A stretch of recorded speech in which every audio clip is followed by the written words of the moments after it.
Hello everybody, कैसे हो आप सभी। मैं आपका वापस से स्वागत करता हूं जेई पे जी सीरीज में। मैं हूं Arpit Naima from favourite feel learning platform, जहां पे आप सब पढ़ सकते हो physics, chemistry, maths, biology absolutely for free at learnerhub.com।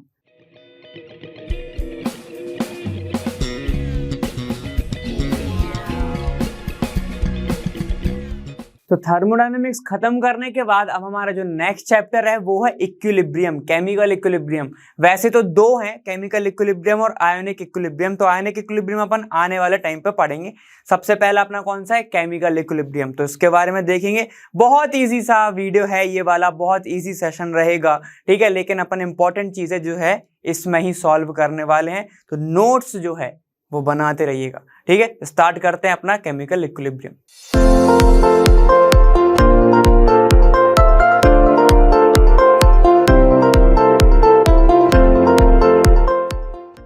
तो चलिए स्टार्ट करते हैं हमारा इक्विलिब्रियम। यहां पर आपको एक इक्वेशन दिख रही है, H2O लिक्विड से H2O वेपर। तो यहां पर क्या हो रहा होगा कि जो पानी है वो क्या बना रहा है, भाप बना रहा है, या फिर क्या बोल सकता हूं वो वेपर बना रहा है ना। अब यहां पर आपको दो साइन दिख रहे हैं जो कि ऐसे रिवर्सिबल टाइप का दिख रहा है ना। अब थोड़ा समझते हैं कि इक्विलिब्रियम होता क्या है, ध्यान से सुनो। यहां पर क्या है, the double half arrow indicates that the process in both the direction are going on simultaneously. मतलब कि कोई ऐसी प्रोसेस, ध्यान से सुनना, मैं अभी पूरा इसको डिफाइन करते जाऊंगा, ठीक। कोई ऐसी प्रोसेस जो कि दोनों डायरेक्शन में साथ में चल रही है, ठीक है। The mixture of reactant and the product in equilibrium state is called an equilibrium mixture. अब इक्विलिब्रियम होता क्या है, ध्यान से देखो।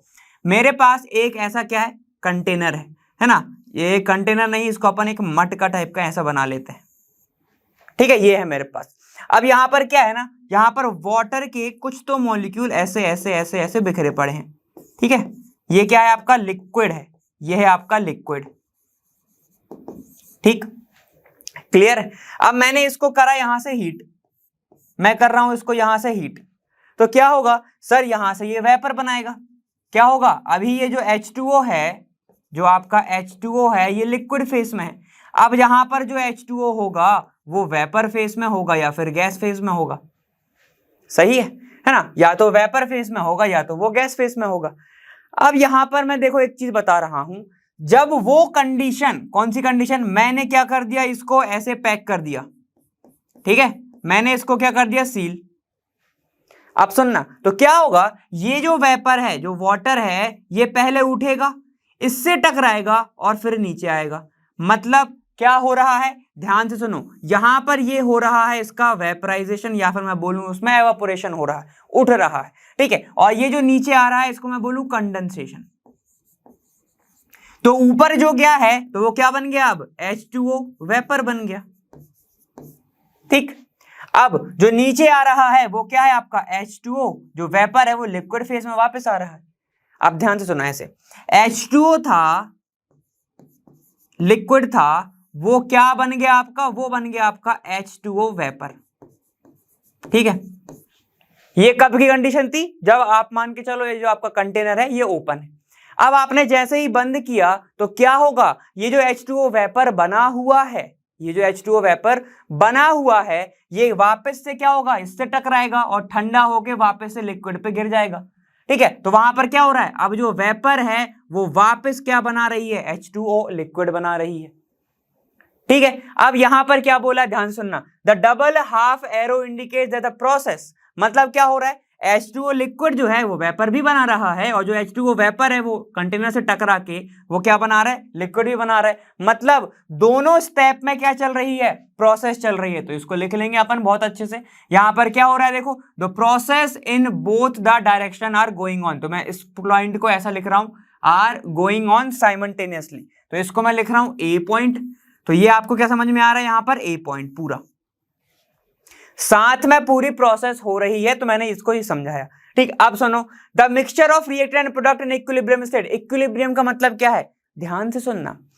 अब एक कंडीशन ऐसी आएगी कि जो लिक्विड बना रहा है उतना ही यहां पर वेपर होगा, समझ रहे हो। जितना लिक्विड यहां पर है उतना ही वहां पे वेपर होगा। मतलब कि वो दोनों सेम कंसंट्रेशन पे आ जाएंगे, ठीक है। अगर सेम कंसंट्रेशन पर आ गए तो आपको ऐसा दिखेगा कि कंडीशन, जो आपकी रिएक्शन है वो हो ही नहीं रही है, हो ही नहीं रही है। तो आप उसको क्या बोलोगे कि वो अब किस पे आ गया, इक्विलिब्रियम कंडीशन पे आ गया। इक्विलिब्रियम यहां पर क्या हो गई, कंडीशन हो गई। समझ गए? फिर से सुनो, एक ऐसा समय जहां पर रिएक्टेंट का कंसंट्रेशन और प्रोडक्ट का कंसंट्रेशन लगभग इक्वल हो जाए, और मैं बोलूं इक्वल ही हो जाए, उसको अपन बोलते हैं इक्विलिब्रियम। क्लियर है? समझ में आ गया? ठीक, तो अब यहां पर equilibrium state is called an equilibrium mixture, फिर इसको क्या बोल देते हैं, इक्विलिब्रियम मिक्सचर बोल देते हैं। समझ में आ गया? फिर से समझते हैं वापस। देखो H2O लिक्विड था, ठीक है, अभी बिल्कुल H2O नहीं है, ध्यान से सुनना, ठीक है। अब देखो अलग तरीके से समझ लेते, ठीक है। H2O था, ये अभी लिक्विड था, आजू बाजू कुछ नहीं है, जैसे हीट करा तो इसने H2O क्या बनाया, वेपर बनाया, ठीक है। चलो ये बनाया बनाया बनाया बनाया बनाया, ठीक है, तो यहां पर ये खत्म हो जाएगा, ठीक है, लगभग खत्म हो जाएगा। मान के चलते हैं जब ये 50% पे पहुंच गया, जैसे 50% पे पहुंच गया तो यहां पर भी क्या हो जाएगा, ये भी 50% बन जाएगा, क्योंकि इससे ही तो ये बन रहा है ना। तो जैसे ही आपका 50% पे रिएक्टेंट पहुंच गया और 50% पे आपका प्रोडक्ट पहुंच गया, ठीक है, तो ये जो आपकी एक कंडीशन कौन सी हो जाएगी, इक्विलिब्रियम कंडीशन हो जाएगी। क्यों? क्योंकि यहां पर अब आपको क्या दिखेगा, H2O वेपर भी अभी भी बना रहा है लिक्विड, और H2O लिक्विड अभी भी वेपर बना रहा है। देखो कोई भी रिएक्शन रुकती नहीं है, मगर समझ में नहीं आएगा कि वहां पर क्या कंसंट्रेशन में चेंज हो रहा है या नहीं हो रहा है। मतलब मैं बोलूंगा कि दोनों का कंसंट्रेशन आधा आधा हो गया, 50% हो गया, तो उसको मैं बोलता हूं इक्विलिब्रियम। अब इसकी जरूरत क्यों आन पड़ी, ठीक है, हमको क्या पता था ना कि कोई भी जो रिएक्शन है वो कंप्लीट हो जाती थी, और कई रिएक्शन कंप्लीट नहीं होती है। जो नहीं होती है तो उसके लिए अपन को स्टडी क्या करना पड़ा, केमिकल इक्विलिब्रियम के बारे में पढ़ना पड़ा। जैसे कौन सी कंडीशन आपकी, कौन सी ऐसी रिएक्शन है जो कंप्लीट हो जाती है, जैसे कि आपकी न्यूट्रलाइजेशन रिएक्शन, ठीक है, जैसे कि आपकी कौन सी होती है, पीपीटी वाली कंडीशन। ये सारी की सारी क्या हो जाती हैं, ये तो कंप्लीट हो जाती हैं, लेकिन कुछ कुछ ऐसी रिएक्शंस होती हैं जो कंप्लीट नहीं हो पाती हैं, उसके लिए अपन को ये सब पढ़ना पड़ा।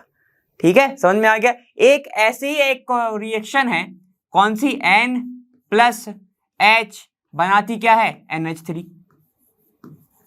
बैलेंस करो इसको जरा, ठीक है। तो क्या होगा, N2 जो है, ठीक है, वो क्या बना रहा है, अमोनिया बना रहा है, तो ये 2, यहां पर 3, ठीक है। इसको बैलेंस कर लो जरा, यहां पे देखो ये 6 है तो ये 2 हो जाएगा, और बाकी तो बैलेंस हो गया, ठीक। अब ये जो कंडीशन होती है, यहां पर क्या हो रहा है, नाइट्रोजन डायनाइट्रोजन हाइड्रोजन के साथ मिलके क्या बना रहा है, अमोनिया बना रहा है। ये प्रोसेस होती है रिवर्सिबल प्रोसेस।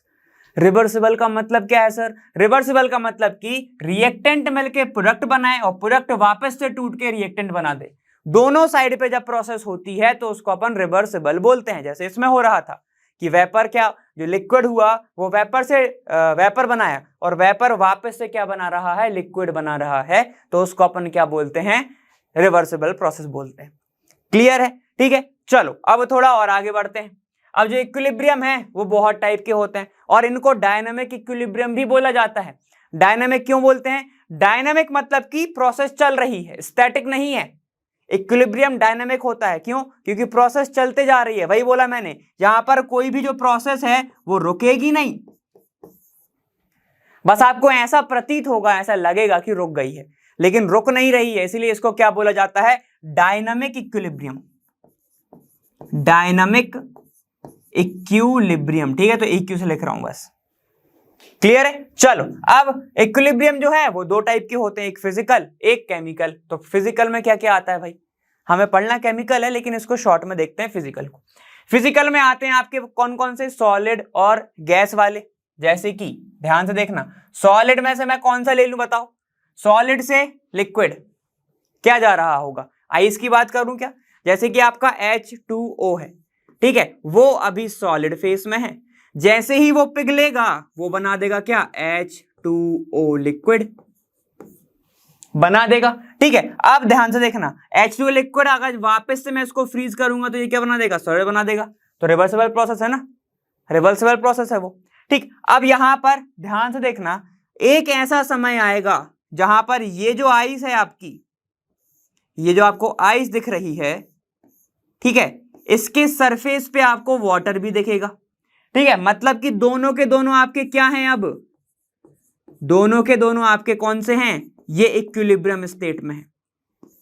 आइस और वाटर, आइस एंड वाटर। एक ऐसी कंडीशन जहां पर आपको दोनों चीज देखने को मिले, ठीक है, मतलब कौन सा आपका सॉलिड स्टेट भी मिलेगा, लिक्विड स्टेट भी मिलेगा। वहां पर क्या हो रहा होगा, वहां पर जो कन्वर्जन है वो तो हो रहा होगा, सॉलिड तो पिघल रहा होगा लिक्विड में और लिक्विड भी बन रहा होगा सॉलिड में, बस दिखेगा नहीं, ठीक है, बहुत ही ज्यादा उसको देखोगे अगर गौर से तभी जाके दिखेगा।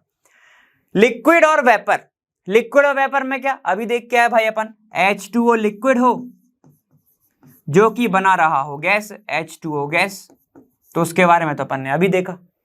सॉलिड से वेपर बन रहा हो, जैसे कि एग्जांपल क्या बोलूं, अगर मैं कैम्फर का एग्जांपल लूं, कैम्फर, कैम्फर क्या होता है, सॉलिड होता है, तो ये क्या बना ले, वापस से गैस बना ले, कौन सा, solid, camphor gas, camphor gas बना ले, सब्लाइम हो जाता है ना वो तो कैम्फर, है कि नहीं। तो ये सारे के सारे क्या होते हैं, इक्विलिब्रियम स्टेट में होते हैं।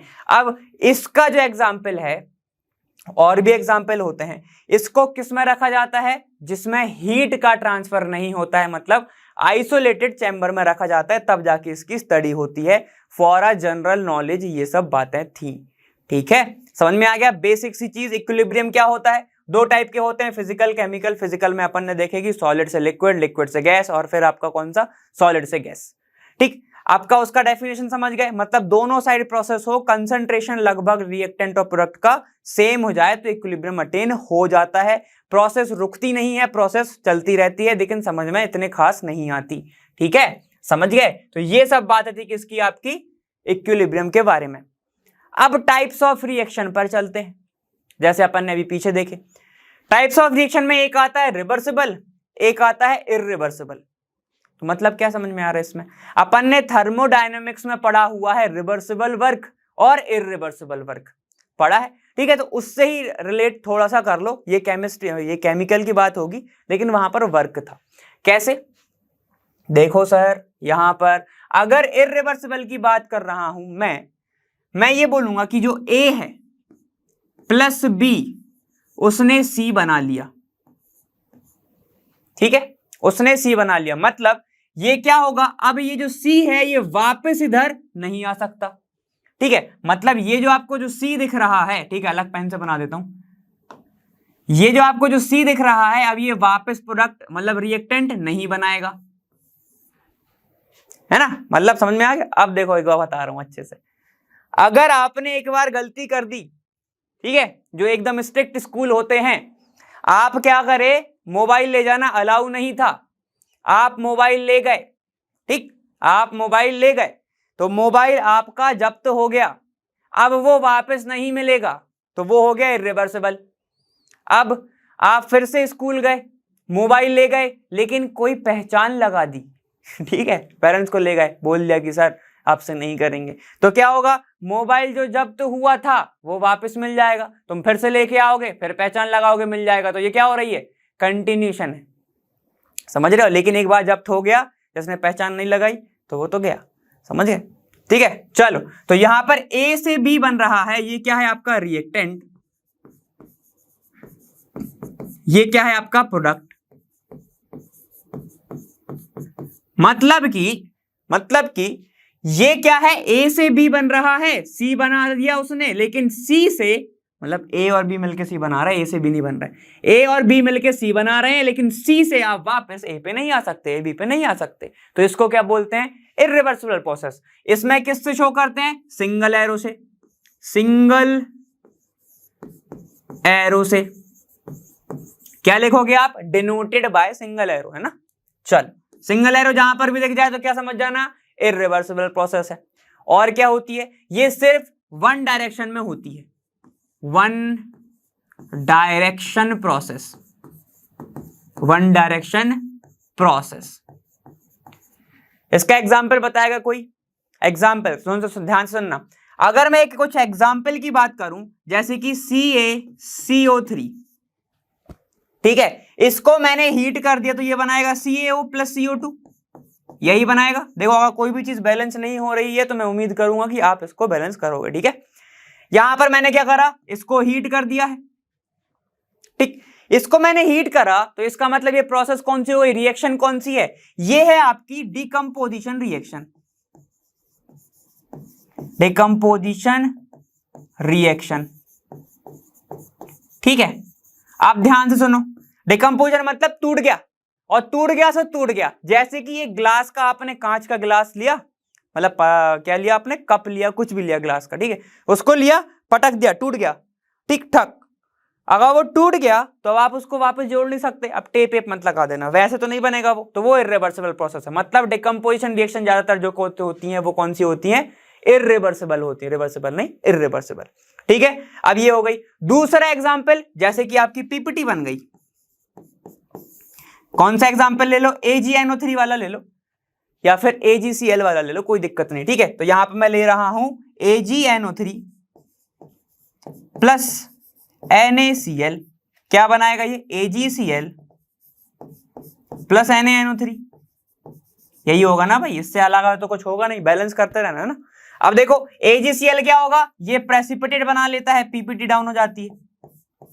अब पीपीटी डाउन हो गई, वो सॉलिड बना लिया, अब वो वापस नहीं आ पाएगा, इधर नहीं आ पाएगा, तो वो क्या हो गई, इर्रिवर्सिबल प्रोसेस हो गई। ठीक है, क्लियर। अब ध्यान से सुनो एक एग्जांपल फिर से।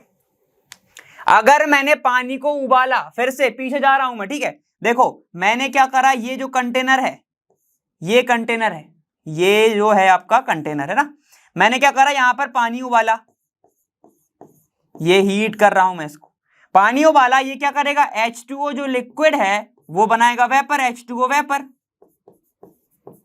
तो ये वाली जो कंडीशन है ये भी क्या है आपकी, इर्रिवर्सिबल। सर आप तो अभी बता रहे थे रिवर्सिबल है।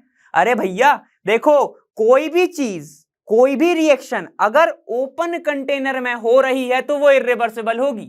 ठीक है, क्यों, क्योंकि यहां पर आपका लिक्विड था, कंटेनर को आपने क्लोज नहीं करा, तो टकरा के वापस कैसे आएगा, ठीक है, वो तो सीधा सीधा एटमॉस्फेयर में निकल जाएगा घूम के। ठीक है, तो यहां पर याद रखना, कोई भी रिएक्शन, ठीक है, कोई भी रिएक्शन अगर वहां पर क्या हो रही है, ओपन कंटेनर में, ओपन कंटेनर या फिर इसको ओपन सिस्टम लिखना। ठीक है, reaction in open container is always irreversible reaction. Clear. चलो अब आगे समझते हैं रिवर्सिबल के बारे में। ठीक है, इतना समझ में आ गया होगा। चलो यहां पर इसको अपन ने ऐसे डिवाइड कर लिया, चलो आगे। रिवर्सिबल को हमेशा डबल एरो से शो करा जाता है। ठीक है, डबल एरो से इसको शो करते हैं, ये 2 डायरेक्शन में होती है। ठीक है, यहां पे मैं लिखूंगा रिवर्सिबल प्रोसेस जो होती है वो 2 डायरेक्शन होती है,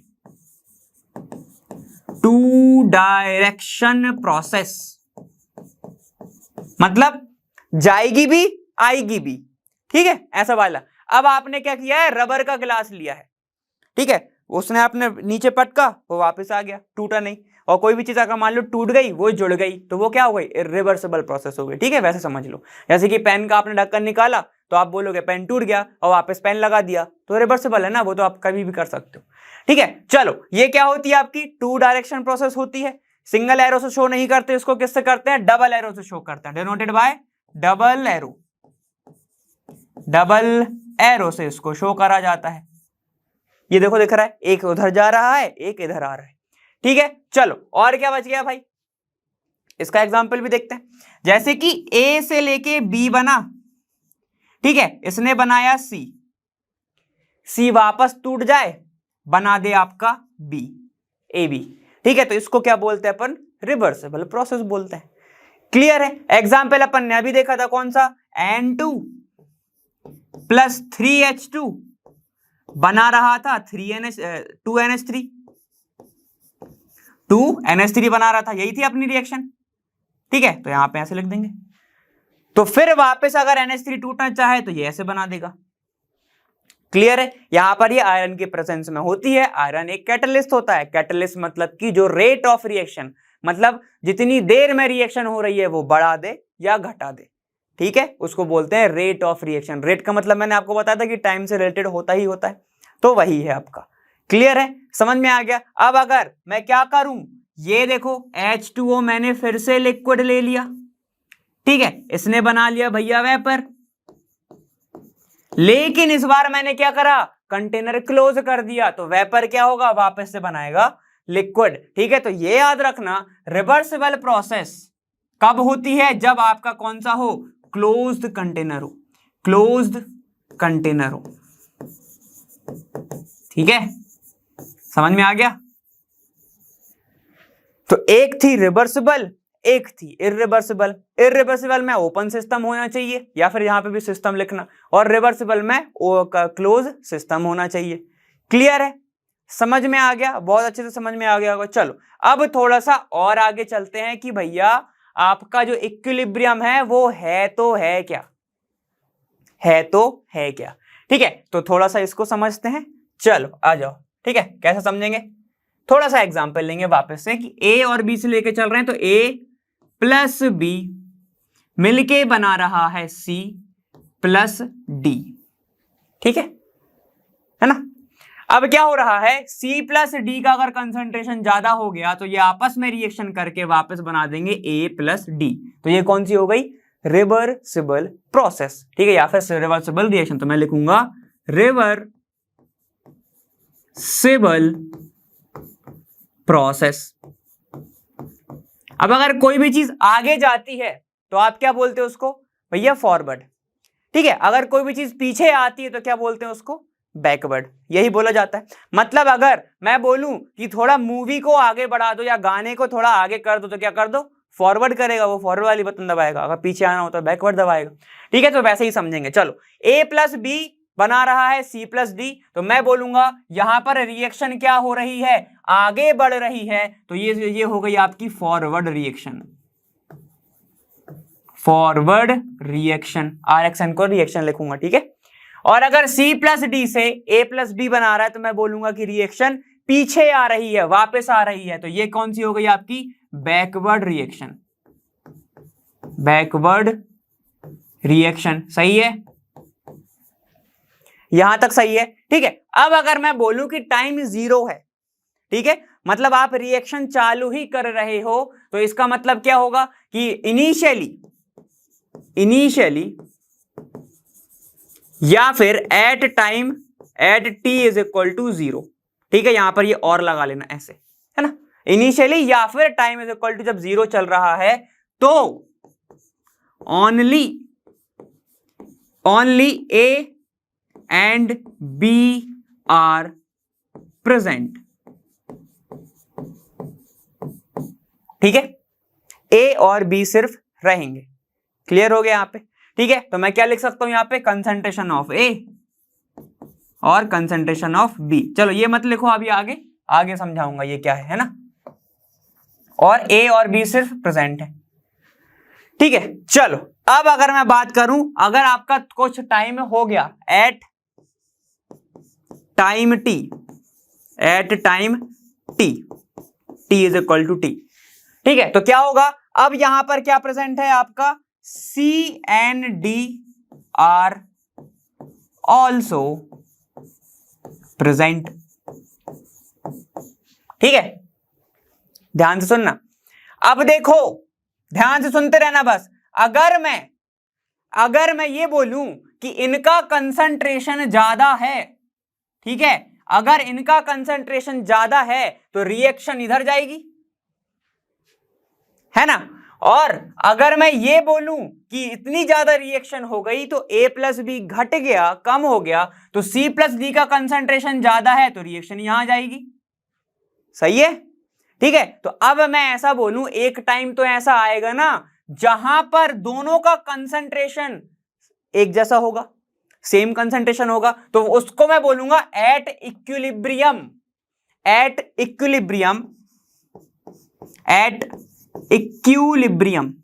क्या होगा, यहां पर दोनों का कंसंट्रेशन सेम होगा, तो मैं लिखूंगा rate of forward direction is equal to rate of आपका बैकवर्ड डायरेक्शन। ये समझ गए। मतलब इसका मतलब क्या लिख रहा हूं कि reactant is equal to product. थोड़ा और स्पेसिफाई करूं, concentration of reactant is equal to concentration of product. तो जब ये कंडीशन अचीव हो जाए तो अपन उसको क्या बोलते हैं, उसको ही बोला जाता है इक्विलिब्रियम कंडीशन। समझ में आ गया, उसको ही बोलते हैं इक्विलिब्रियम कंडीशन। क्लियर है।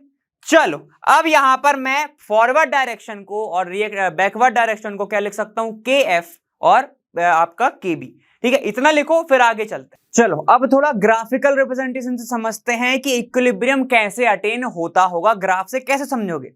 ऐसे आपके सामने देखेंगे ग्राफ, एनसीईआरटी में दोनों ग्राफ आपको मिल जाएंगे अगर आसानी से देखोगे तो। ठीक है, चलो अब कैसे समझेंगे? मैंने क्या बोला, पीछे देखो अपन ने क्या पढ़ा था। पीछे अपन ने पढ़ा था कि अगर रेट सेम हो जाए, रेट सेम हो जाए तो इक्विलिब्रियम, और अगर कंसंट्रेशन सेम हो जाए तो आपका इक्विलिब्रियम। चलो एक बार लिख भी लो कि अगर आपका कंसंट्रेशन सेम हो जाए या कांस्टेंट हो जाए, कोई दिक्कत नहीं, या कांस्टेंट हो जाए, तो उसको क्या बोलते हैं अपन, इक्विलिब्रियम। तो इसको मैं बोलूंगा इक्विलिब्रियम। ठीक है, पूरे को बोल सकता हूं मैं इक्विलिब्रियम अटेन हो गई। सेम, अगर रेट की बात कर रहा हूं, अगर रेट सेम हो जाए या कांस्टेंट हो जाए, ठीक है, तो मैं उसको नहीं बोलूंगा इक्विलिब्रियम। क्या बोला मैंने? नहीं बोलूंगा। क्यों? देखो जब रेट, ध्यान सुनना, जब आपका जो रेट है वो सेम होगा तो इक्विलिब्रियम होगा, लेकिन अगर कांस्टेंट होगा तो वो इक्विलिब्रियम नहीं होगा। आपको दिख रहा है ये वाला? ठीक है, मैं मिटा देता हूं, दूसरा लगा देता हूं।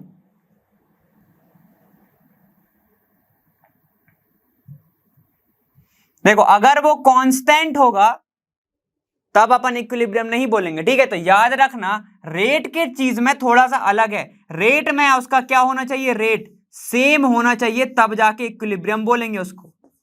ठीक है, अगर रेट कांस्टेंट है तो ये इक्विलिब्रियम नहीं होगा, याद रखना ये बात। ठीक है, कंसंट्रेशन की टर्म में कांस्टेंट भी चलेगा, सेम भी चलेगा, लेकिन रेट की टर्म में नहीं चलेगा। ठीक है, चलो आओ ग्राफ से समझते हैं कैसे होता होगा।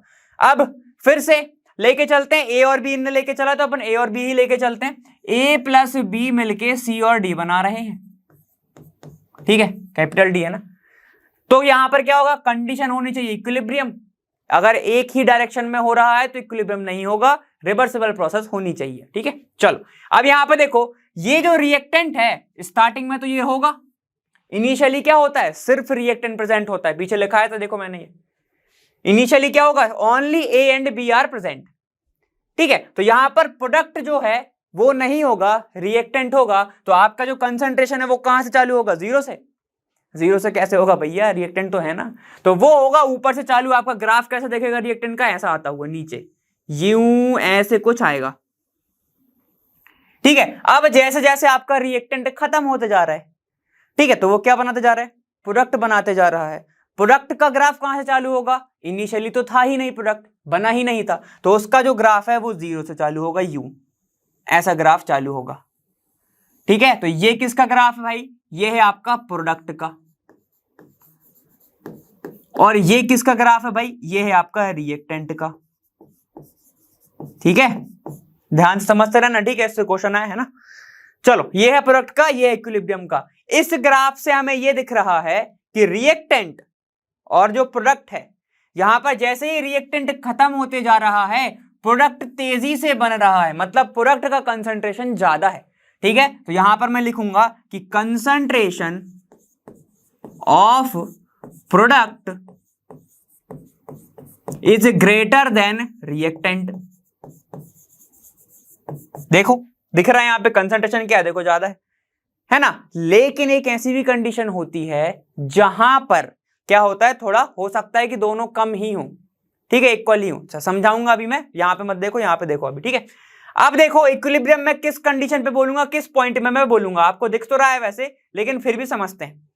अब जब मैंने ये मान के चला कि इस वाले पॉइंट पर, ये वाले पॉइंट पर दोनों का जो कंसंट्रेशन है वो सेम हो रहा है, कांस्टेंट हो रहा है। ये देखो सीधी लाइन जाने लगी ना, यहां से ऐसा लाइन जा रहा है, यहां से भी ऐसा लाइन जा रहा है। तो जहां पर कंसंट्रेशन जो है वो कांस्टेंट होने लगे तो वो इस यहां से मैं एक ऐसी लाइन खींचूंगा, ये वाली लाइन, तो ये क्या दर्शाएगी कि इस पॉइंट पर अब जो है इक्विलिब्रियम अचीव हो गया है, और ये अब लाइफ टाइम तक क्या रहेगा, ऐसी ही रहेगा, सीधी ही लाइन जाएगी। ठीक है, अब ऐसा नहीं होगा कि भैया 2-3 साल तक है, उसके बाद जो लाइन है फिर बढ़ गई, फिर कम हो गई, नहीं। इक्विलिब्रियम का मतलब होता है वो चलता ही रहे, चलता ही रहे, चलता ही रहे। ठीक है, रुके ही ना, समझ में आ गया ना, मतलब इक्विलिब्रियम अगर है अटेन तो इक्विलिब्रियम ही अटेन रहे, ऐसा नहीं कि रिएक्टेंट मिलके प्रोडक्ट बना रहा है, प्रोडक्ट मिलके फिर रिएक्टेंट बना रहा है कई सालों बाद, ऐसा नहीं होगा। ठीक है, इक्विलिब्रियम मतलब सालों तक हो गया, अब वो फिक्स हो गया, उनकी शादी हो गई। ठीक है, चलो आगे चलो। अब ध्यान सुनते हैं, देखो अब ऐसा तो जरूरी नहीं कि जो रिएक्टेंट है ना, वो मिलके जो प्रोडक्ट बना रहा है तो हर बार प्रोडक्ट का ही कंसंट्रेशन ज्यादा हो, ऐसा तो फिक्स नहीं है। ठीक है, अब कुछ ऐसे भी ग्राफ बनते हैं जहां पर ये जो आपका रिएक्टेंट दिख रहा है, ठीक है, ये जो आपके रिएक्टेंट दिख रहे हैं, दो रिएक्टेंट दिख रहे हैं, ठीक है, उनका कंसंट्रेशन ज्यादा हो, देखो यहां पर रिएक्शन तो हो रही है, नीचे आ रहा है एक वाला कर्व, उनका कंसंट्रेशन ज्यादा ही रहे और ये जो आपका अमोनिया बन रहा है, जो प्रोडक्ट बन रहा है, इसका कंसंट्रेशन ऐसा रहे, ठीक है, कम रहे। लेकिन यहां पर भी आपको एक टाइम पे मिलेगा, मान के चलता हूं ये जो टाइम है जहां से जो कंसंट्रेशन है दोनों का एक कांस्टेंट हो रहा है, तो मैं बोलूंगा यहां पर इस पॉइंट पर इक्विलिब्रियम क्या हो गया, अटेन हो गया। समझ गए? ठीक है, मतलब क्या बोल रहा हूं मैं, कोई ऐसा पॉइंट जहां पर दोनों का कंसंट्रेशन कांस्टेंट हो जाए वही इक्विलिब्रियम होता है। ठीक है, तो यहां पर आपने क्या देखा, यहां पर आपने देखा कि रिएक्टेंट का जो कंसंट्रेशन है, concentration of reactant is greater than concentration of product. तो आपको कुछ ऐसा ग्राफ देखेगा, क्यों, देखो ये जो प्रोडक्ट है वो ऊपर से तो नहीं जा रहा ना, जब आपका कंसंट्रेशन ज्यादा था तो ग्राफ कैसा जा रहा था, ऐसा जा रहा था, ये देखो ऐसे जा रहा था। ठीक है, लेकिन अब क्या है, भैया रिएक्टेंट ही ज्यादा है इसीलिए उसका ग्राफ ऊपर से नहीं जा रहा। अब कई बार ऐसा भी हो सकता है, कैसा, ऐसा देखो कि आपका जो ग्राफ बन रहा है कंसंट्रेशन और रिएक्टेंट का, कंसंट्रेशन और सॉरी टाइम का, ठीक है, ठीक है, तो आपका जो प्रोडक्ट है वो कैसा बना है, मतलब जो रिएक्टेंट है वो तो कम ही होगा, ऐसा ही ग्राफ बनेगा, ऐसा जाएगा जाएगा जाएगा जाएगा फिर कांस्टेंट हो जाएगा। ठीक है, और अगर आपका जो प्रोडक्ट बन रहा है वो उसका कंसंट्रेशन भी एक टाइम के बाद रिएक्टेंट के इक्वल हो जाए, दोनों का कंसंट्रेशन सेम हो जाए, ऐसा ये भी तो हो सकता है ना, मतलब कि जो ए और बी बना रहे हैं, जो सी और डी बना रहा है, इन दोनों का कंसंट्रेशन इक्वल हो जाए, सेम हो जाए, कांस्टेंट हो जाए, ये भी तो पॉसिबिलिटी है। ठीक है, तो यहां पर भी तो क्या होगा, एक आपको ऐसा पॉइंट मिलेगा जिस पॉइंट से इनका जो कंसंट्रेशन है वो कांस्टेंट हो रहा है या फिर सेम हो रहा है, तो उस पॉइंट को मैं क्या बोलूंगा, इक्विलिब्रियम अटेन हो गया, इक्विलिब्रियम अटेन हो गया। ठीक है, देखो भाई वापस से समझेंगे, इसमें इतना ही था। ठीक है, वापस से समझेंगे, तीन पॉसिबिलिटी हैं इस रिएक्शन के अंदर। ठीक है, तीन पॉसिबिलिटी हैं, तो मैं इसको अभी मिटा दे रहा हूं, इसको अपन साइड में लिख लेंगे। अभी इस रिएक्शन के अंदर तीन पॉसिबिलिटी हैं, क्या क्या पॉसिबिलिटी है भाई, क्या क्या है, या तो प्रोडक्ट का कंसंट्रेशन ज्यादा हो सकता है रिएक्टेंट से, ठीक, या तो रिएक्टेंट का कंसंट्रेशन ज्यादा हो सकता है प्रोडक्ट से, या तो रिएक्टेंट और प्रोडक्ट का कंसंट्रेशन इक्वल हो सकता है। दोनों में ही क्या है पॉसिबिलिटी की इक्विलिब्रियम तो जमेगा ही जमेगा, है ना, लेकिन बाद में क्या होना चाहिए इक्विलिब्रियम के लिए, इनका जो कंसंट्रेशन है या फिर मैं बोलूंगा वो क्या हो जाए, जो कंसंट्रेशन है वो सेम हो जाए या कांस्टेंट हो जाए, ये तो कंडीशन फिक्स है। अब इस तीन चीजों के लिए ग्राफ बनाए गए हैं, कैसे शो करोगे, अगर प्रोडक्ट का कंसंट्रेशन ज्यादा है और फिर इक्विलिब्रियम अटेन हो रहा है तो आपको ऐसा दिखेगा। ठीक है, ये वाला ग्राफ देखो ऊपर से जा रहा है, यहां पे अगर रिएक्टेंट का कंसंट्रेशन ज्यादा है प्रोडक्ट से तो आपको ऐसा ग्राफ दिखेगा, देखो ये ऊपर ही ऊपर है ना, नीचे तो नहीं आया, और अगर दोनों का सेम है तो आपको ऐसा ग्राफ दिखेगा एक पॉइंट के बाद। ठीक है, तो ये बात किसकी हो गई, आपकी कंसंट्रेशन वर्सेस टाइम के ग्राफ की, जहां पर आपको इक्विलिब्रियम जो है कैसे अटेन होता है उसको अपन ने देखा, है ना।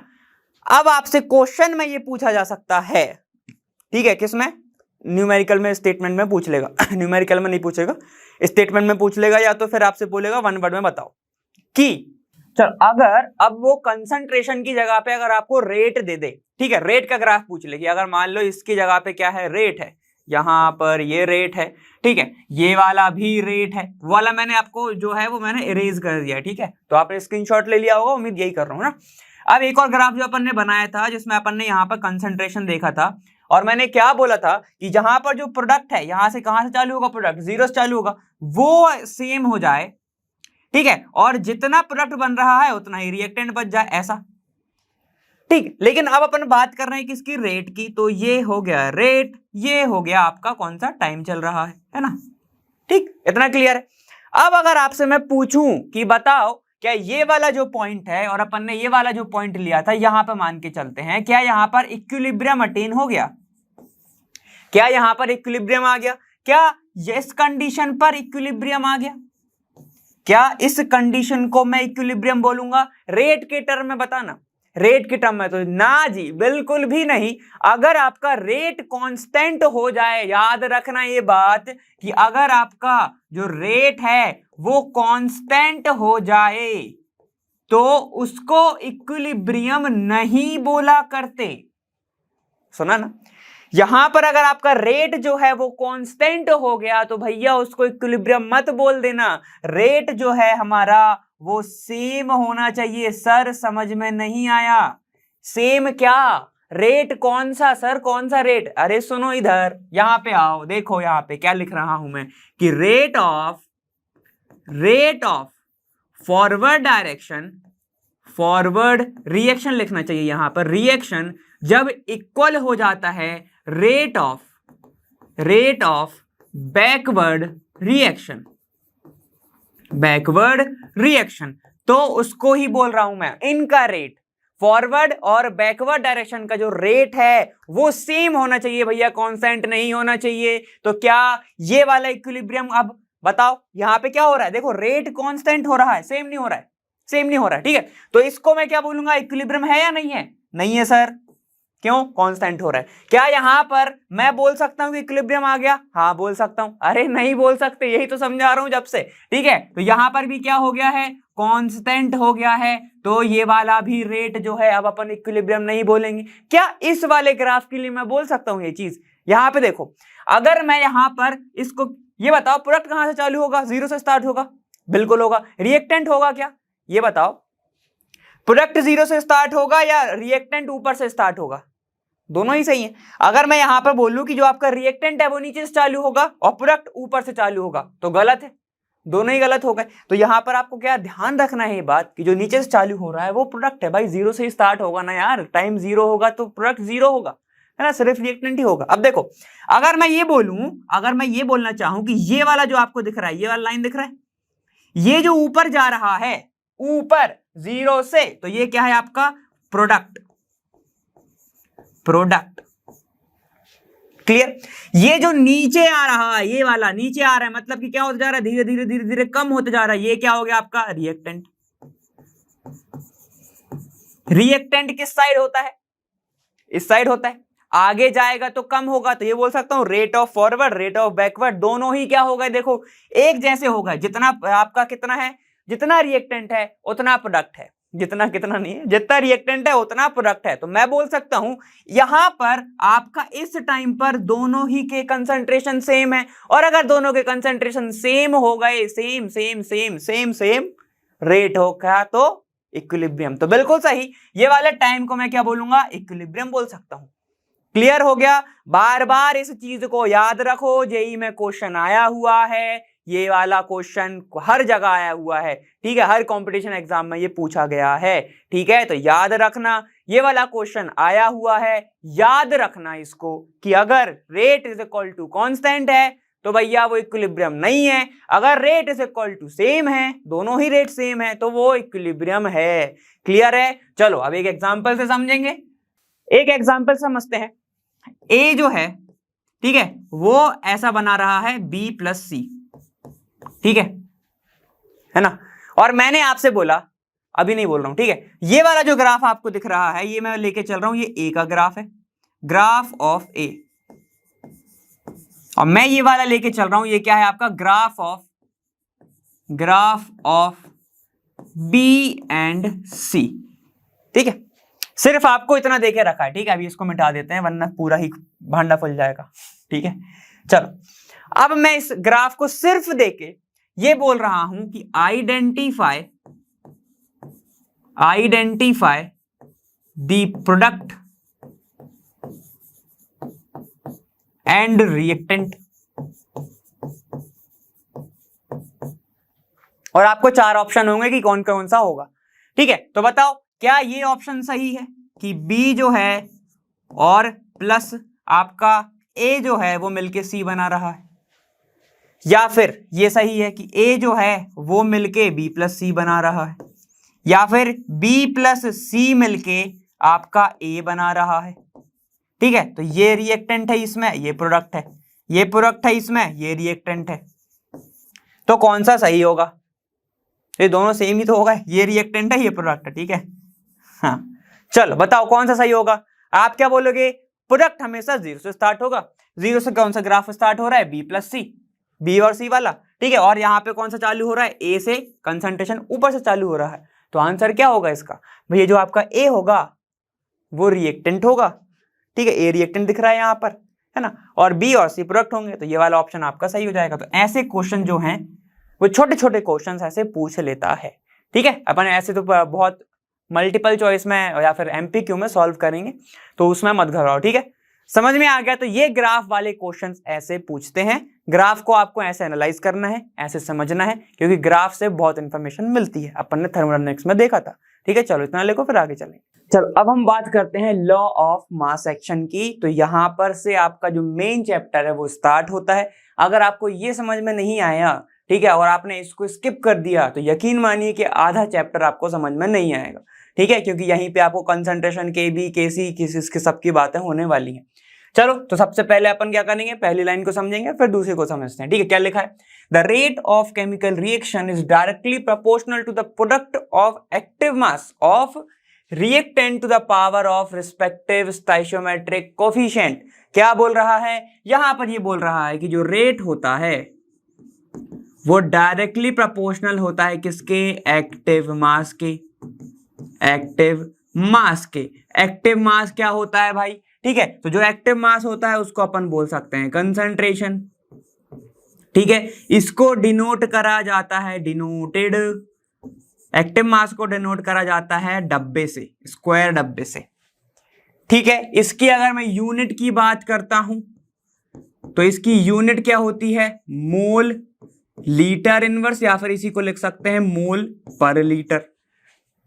ठीक है, समझ में आ गया? क्या क्या हो गया भैया? यहां पर क्या बोल रहा हूं? एक्टिव मास को ही बोल सकते हैं ऑल्सो नोन, या फिर कॉल्ड, ऐसे लिखना, known as concentration. Active mass क्या है? कंसंट्रेशन ही है।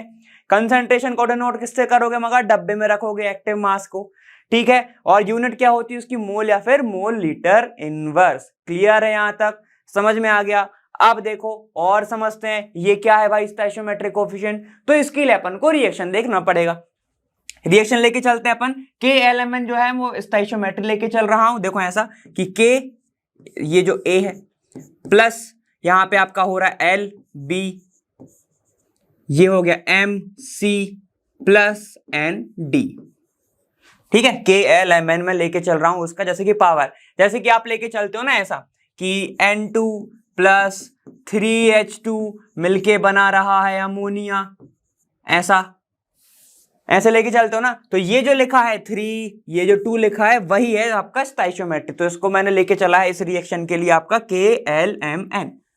ठीक है ना। चलो अब इसके लिए जरा रेट लिखते हैं, लेकिन इसके पहले इसको मिटा देते हैं, है ना। चलो रेट लिखते हैं। अब रेट कैसे लिखोगे? रेट ऑफ मैं लिख रहा हूं सबसे पहले फॉरवर्ड डायरेक्शन। ठीक है, ये वाला डायरेक्शन। क्यों? क्योंकि अपन इक्विलिब्रियम के बारे में पढ़ते हैं ना। ठीक है, चलो देखो फॉरवर्ड डायरेक्शन के लिए मैं क्या लिखूंगा? Rate is directly proportional to the active mass of A, active mass of B. यही है ना, रिएक्टेंट तो यही है। ठीक है, अब इसका जो स्टोइचियोमेट्रिक कोफिशिएंट है ये क्या बन जाता है? पावर। तो यहां पे मैं लिखूंगा के और यहां पे मैं लिखूंगा एल। ठीक है, ये क्या बन गया भाई? जो आपका स्टोइचियोमेट्रिक कोफिशिएंट है ये बन जाता है पावर। इसको याद रखना, ठीक है, समझ गए। चलो तो रेट मैंने किसकी लिखी है? ये फॉरवर्ड डायरेक्शन की। तो मैं लिख रहा हूं यहाँ पे R F is equal to, इसको हटाऊंगा तो यहाँ पर एक आ जाता है इक्विलिब्रियम का, यहाँ पे एक आ जाता है कांस्टेंट के एफ। ये हो जाएगा आपका ए और ये बी, जिसको मैंने जैसे का तैसे लिखा। ये एल हो गया, ये के हो गया। ठीक, समझ में आ गया। अब देखो ये है रिवर्सिबल रिएक्शन, तो ये पीछे भी आएगी। पीछे आएगी तो क्या होगा भाई? यहां पर ये इसको बनाएगी, मतलब जो रिएक्टेंट मिलके प्रोडक्ट बना लिए थे, अब वो प्रोडक्ट वापस से रिएक्ट करके क्या बनाएंगे? ए और बी बना लेंगे, वापस पीछे आ जाएंगे, है ना। तो चलो इसको समझते हैं। अब अगर मैं रेट लिख रहा हूं, rate is directly proportional to, अब ये रिएक्टेंट हो गए क्योंकि ये लोग रिएक्ट कर रहे हैं, अब पीछे ये वाली रिएक्शन आ रही, तो अब ये रिएक्टेंट हो गए और ये प्रोडक्ट हो गए।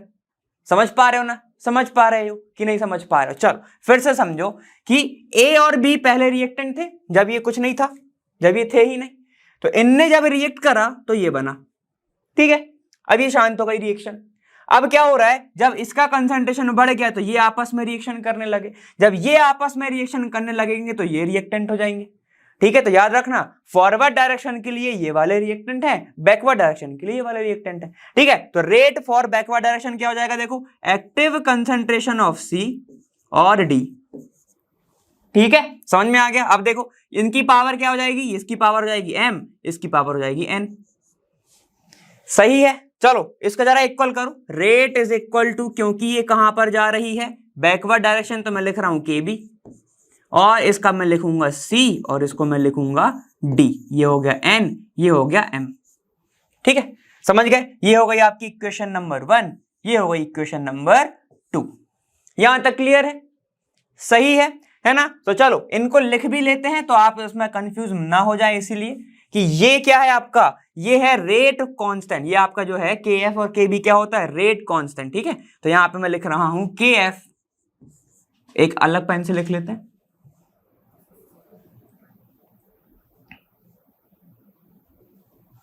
देखो KF and KB are rate constant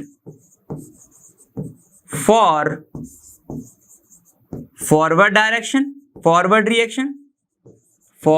reaction and backward reaction,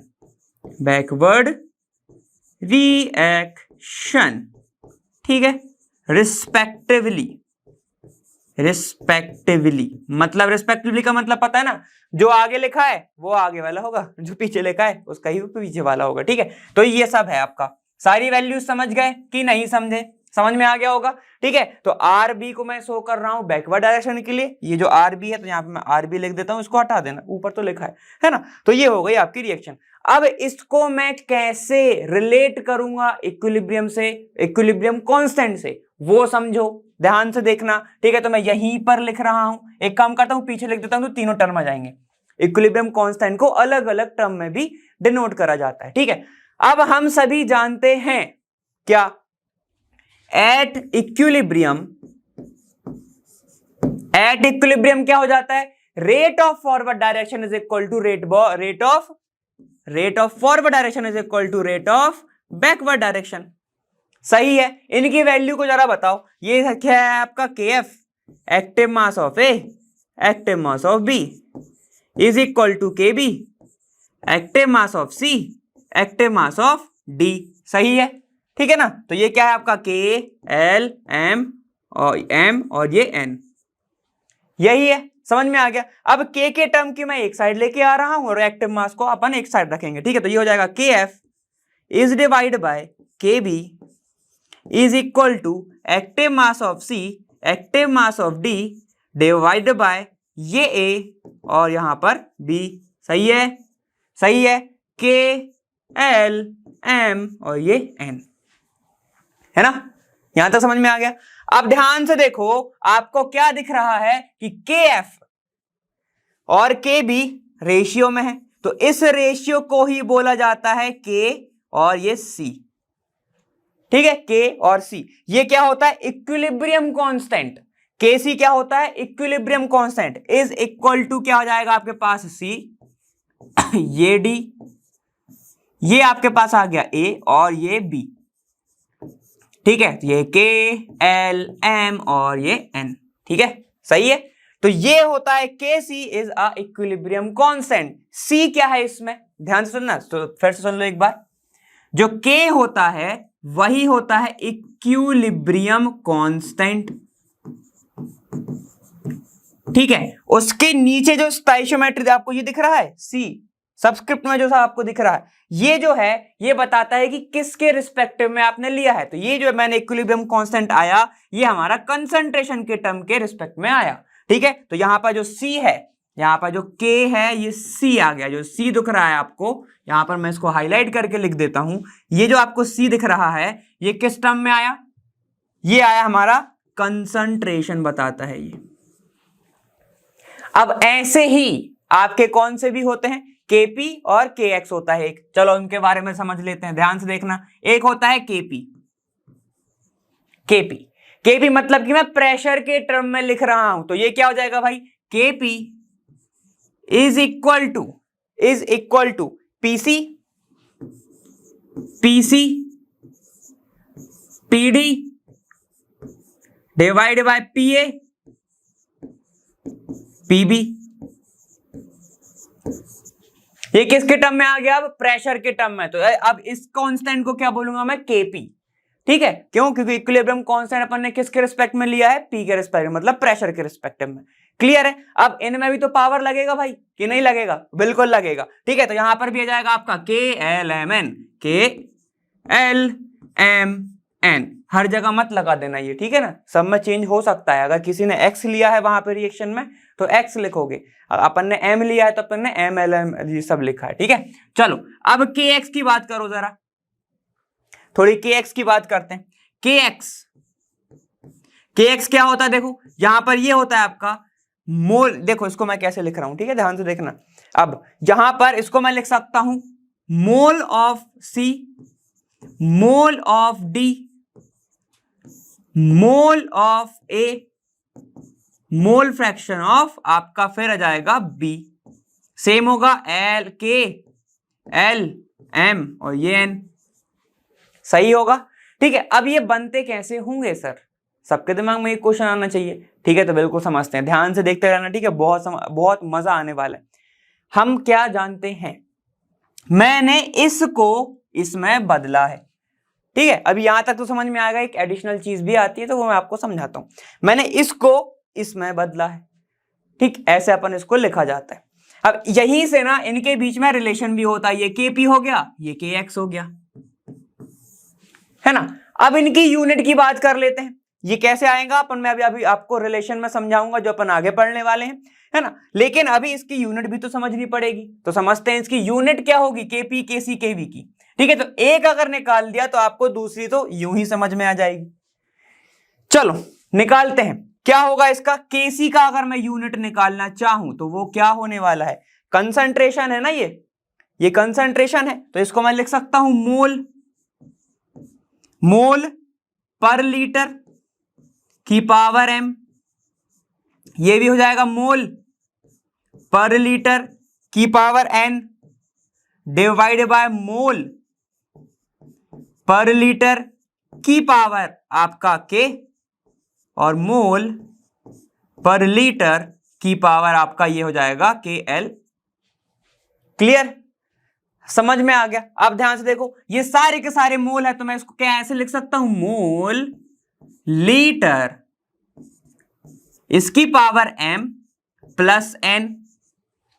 same base है, पावर प्लस हो जाएगी। अब सेम इसमें भी होगा, लेकिन ये ऊपर जाएगा तो पावर नेगेटिव में आ जाएगा, तो इसको मैं लिखूंगा माइनस K प्लस L। ऐसा, यहां तक क्लियर? यहां तक क्लियर है? ठीक है, तो इसको अगर मैं लिखना चाहूं तो कैसे लिख सकता हूं? देखो ये आपको क्या दिख रहा है? प्रोडक्ट माइनस रिएक्टेंट, है ना। और ये सारी के सारी अपन गैस में लेके चल के बात करते हैं, है ना। ये जो अपन लेके चल रहे हैं ये सारी की सारी जो क्या है, वो गैस है, वो गैस है, वो गैस है। और याद करो जब अपन लिखते थे number of gases at product side minus number of gas at reactant side,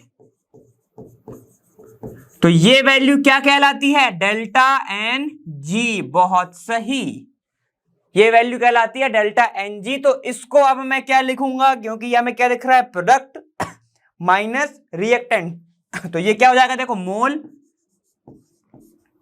पर लीटर की power delta N G. Clear, समझ गए? ठीक है, तो इसको मैं लिख सकता हूं डेल्टा एल जी। अब प्रेशर का बता दो, तो प्रेशर का भी क्या जाएगा, K P is equal to A T M delta N G. ठीक है, और अगर इसकी भी मैं बात करूंगा मोल फ्रैक्शन की, तो बताओ सर इसका भी आ जाएगा मोल डेल्टा एन जी। सही है, तो ये हो जाएगा आपके पास मोल फ्रैक्शन के एक्स, ये हो जाएगा केपी, और ये हो जाएगा आपके पास केसी का मोल। अब भाई साहब थोड़ा सा इधर ध्यान दे लो, मोल फ्रैक्शन क्या होता है, रेशियो होता है, और रेशियो की यूनिट होती है क्या, मोल फ्रैक्शन तो यूनिट में क्या होता है, रेशियो होता है। तो इसमें बता दो इसका क्या यूनिट होने वाला है, क्या ये यूनिट लेस होगा, क्या इसका ऐसा होने वाला है, जल्दी से बताना मुझे, ठीक है? तो मैं आंसर सुनना चाहूंगा आपका, इसका बताओ क्या होगा। ये होमवर्क है, ठीक है, मैं बता दे रहा हूं, आप यहां पे घूमोगे, देखो यूनिट लेस पर आप मेरे ख्याल से तो आप यहां पर घूमने वाले हो, ठीक है? इसको समझना, फिर मैं अपन जब डाउट क्लास में आएंगे तो मैं वहां पे आपको समझाऊंगा कि ये कहां पे था कहां नहीं था, ठीक है? चलो आ जाओ आगे चलते हैं। ये अपना क्या था, अपन ने पूरा मास एक्शन के बारे में पढ़ा, मास एक्शन, ये देखो पूरा, ठीक है, समझ में आ गया? अब ये जो आपको दिख रहा है ना, ये एक्सप्रेशन आपको बहुत जगह देखने को मिलेगा, ये वाला खासकर तो K C is equal to C S बहुत जगह देखने को मिलेगा, है ना? अब कई लोग क्या करते हैं, यहाँ पर अल्फा बीटा गामा लेके चलोगे तो वो भी लेके चल सकते हो, उसमें भी कोई दिक्कत नहीं, एक्स बाय जेड भी लेके चल सकते हो अपने स्टोइचियोमेट्री में, है ना? समझ गए? अब सबसे पहले सुन लो, ये कब लगेगा, जब ये बात चल रही है किस पे, एट इक्विलिब्रियम पे।